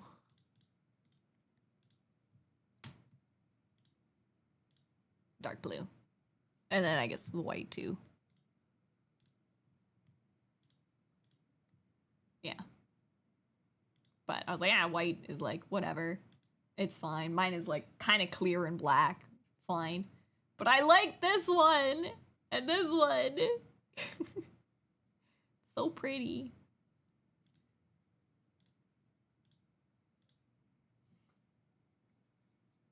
I was like, is that why they were doing the clearance sale on the regular version? Was because they had the color ones coming in. They needed to free up stock, clearly.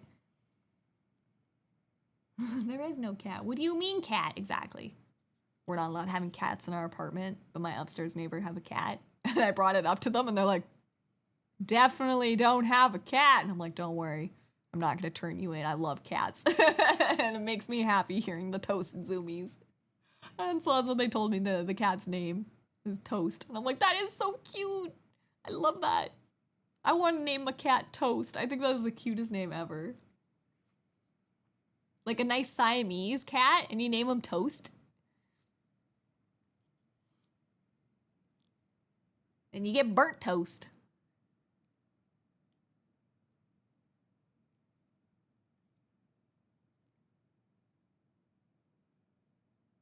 I no longer feel bad spending a couple hours on the thigh Dorito after watching you take your,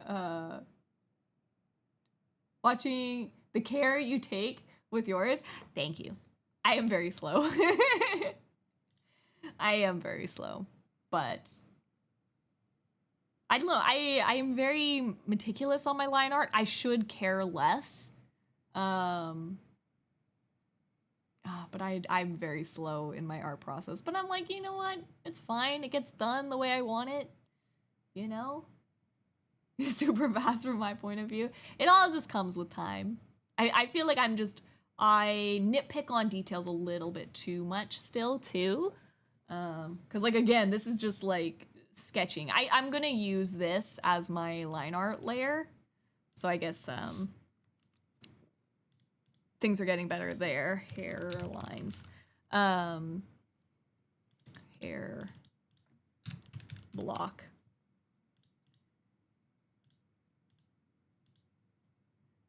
But yeah, it's like, we're still just like at a sketch phase. But next I gotta still do his pauldrons, and I gotta fix this hand because it's not spooky. And then I gotta do his pants as well, and belt. Oh, I forgot a part. I'm not done the hair. We're not done yet. We're not done yet. Little longer. I got 10 minutes. I can fit it in. The Huion Key Dial Mini, if you know that one, got extra buttons for shortcuts. Oh, nice! Yeah, I mean, there's a whole bunch of different versions of them, so that would work perfect, too.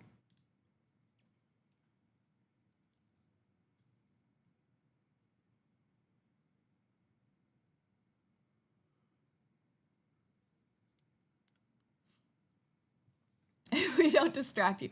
I am a little faster if I'm not streaming, yes, because I'm not having to talk. And looking fun things up. Because we talk about sleep paralysis demons for, you know, an hour.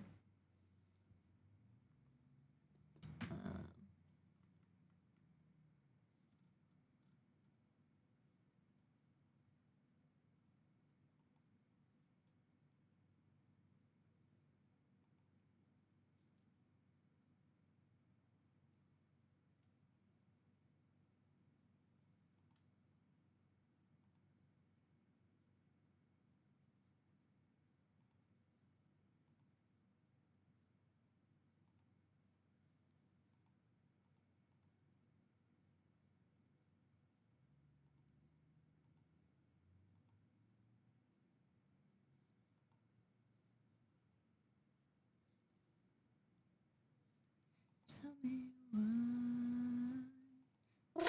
Oh, that pigeon scared me. Distraction! It was also a jump scare.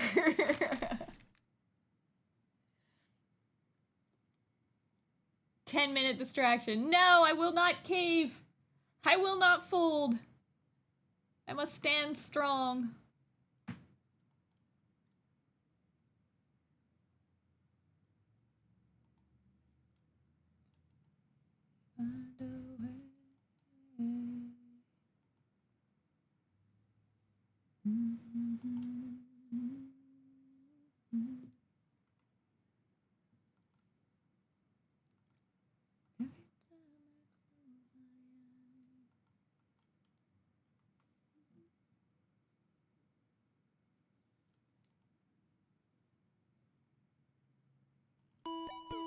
No distractions!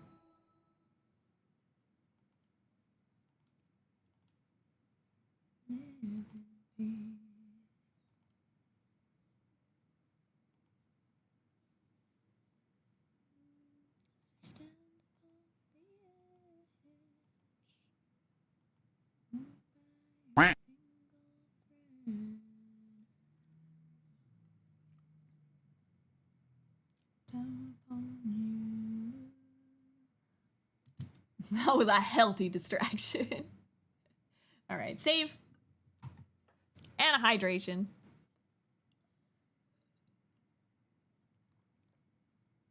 Any interesting lol drops? Don't do it, lol lore drops. Don't get me distracted. Also, thank you for the biddies, Blaze, too. Distraction biddies. I held strong. I held strong.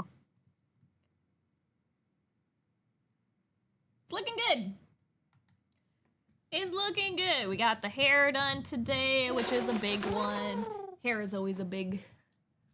Oh, what's this pigeon post? We've been trying to reach you about your car's extended warranty. Thanks, Dio. Still no bit sounds.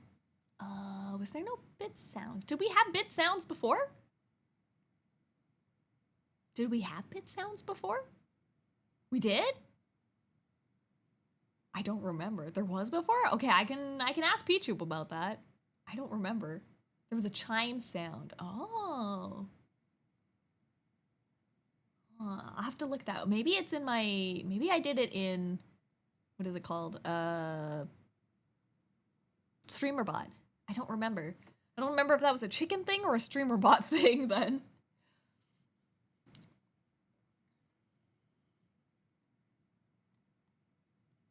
Yeah, I don't remember. I don't remember. How was your last Riftbound pull? I wasn't there for the last stream. Can you show it? Evil Grin. I did get good pulls. I did get good pulls because I bought a $15 pack, and I was upset about buying a $15 pack because I was like, I'm only buying one. I'm never buying any more that are overpriced like this. But I was like, I'll buy one because we're streaming. And we pulled a Thousand Tail Watcher, which is also known as Sidon, and I really like Sidon. That's like the fox's name. And then we have the Thousand Tail Watcher. We pulled a seal, a mind seal, and then a Volibear alt art, the like 1,000 pierced bear or something.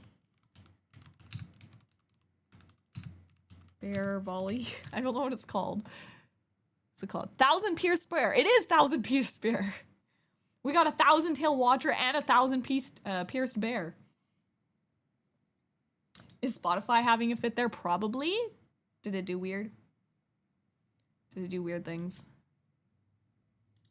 Would not surprise me if it was. All right. Well, I will be finished for today. It could have been part of the song. Is it this one? It was the audio stutter I mentioned earlier.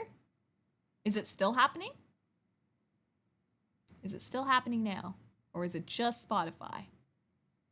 It might be just Spotify being weird. I wonder if it's because, like, remember how Bockify isn't working properly too? It was just the music.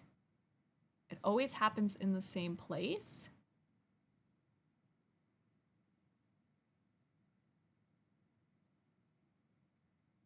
I know what Blaze is talking about, because Blaze has also had it happen in games as well. But I wonder if it's because I have Spotify open and it's trying to do the Bockify thing, that it's doing weird things with my audio in the background. Yeah, that's what Blaze has been saying, is there keeps being weird audio things where like my audio comes through fine, like for my voice and stuff, but the other audios, whether it be a game or Spotify or just like any other thing that's running in the background, it does a little skip. It could also be OBS, because I know the audio game capture and Spotify capture, like window capture stuff, is a beta testing thing. So last minute, it could be also that. And then I wouldn't have any control if it is that. But if it is something that Chicken is doing weird to the audio, we can look at that to see. I know Fluffy and Pichoop have a new Chicken patch for me to put in to see if it fixes some stuff. So if it fixes the Spotify and it's still being weird there, because I do technically still have, like, even if I play games or something, I have Spotify open. Chicken does no wrong. Pichoop's like, do not insult my child. But yeah, because I would technically still have Spotify open. So if it's doing weird things with Chicken and causing like stuttering in the audio from that, that is still an option, like when I'm playing games, because it is technically still open in the background.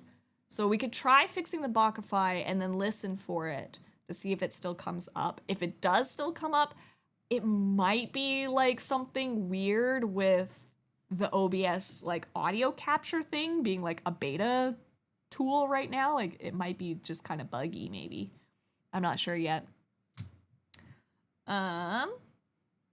This is the first I've heard at this stream. Yeah, I know Blaze has pointed it out quite a few times, and we're still trying to like figure out what it is, because like it doesn't happen for me, for example. There is no audio skip or weirdness at all on my end. I don't hear any change or difference. It's only for you guys. So that's what makes it hard to troubleshoot, because I have to be live to kind of figure it out. The dog's bad about kid chickens, you'll end up in the koi pond. All right, let's see. That's what I think too. Like if it's fine on my end, it could be OBS related. It could be that like audio capture, which then, but then like it would do it to other streamers too, who are using that setup and splitting their audio, right? So I have no idea. Like, because other streamers, if they want to split their audio, they also have to do that, like, game capture audio beta test thing in OBS, so it has it out for me. All right, but we're gonna find somebody to raid. Let's see. Do, do, do. La, la, la, la.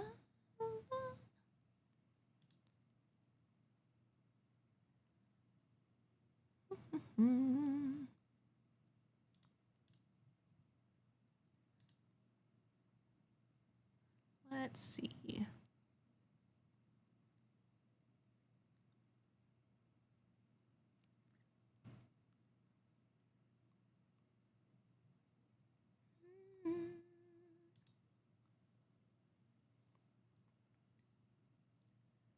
Who do we want to raid? Totori is working. Oh my god, it's beautiful. Okay. I expect nothing less from Totori. They are doing some beautiful art commissions. I didn't even know Totori did commissions. But we'll go give Totori some love. They're super awesome, amazing artists. They are a mute streamer, so they have no mic, just listening to some chill music while they chat in the chat themselves.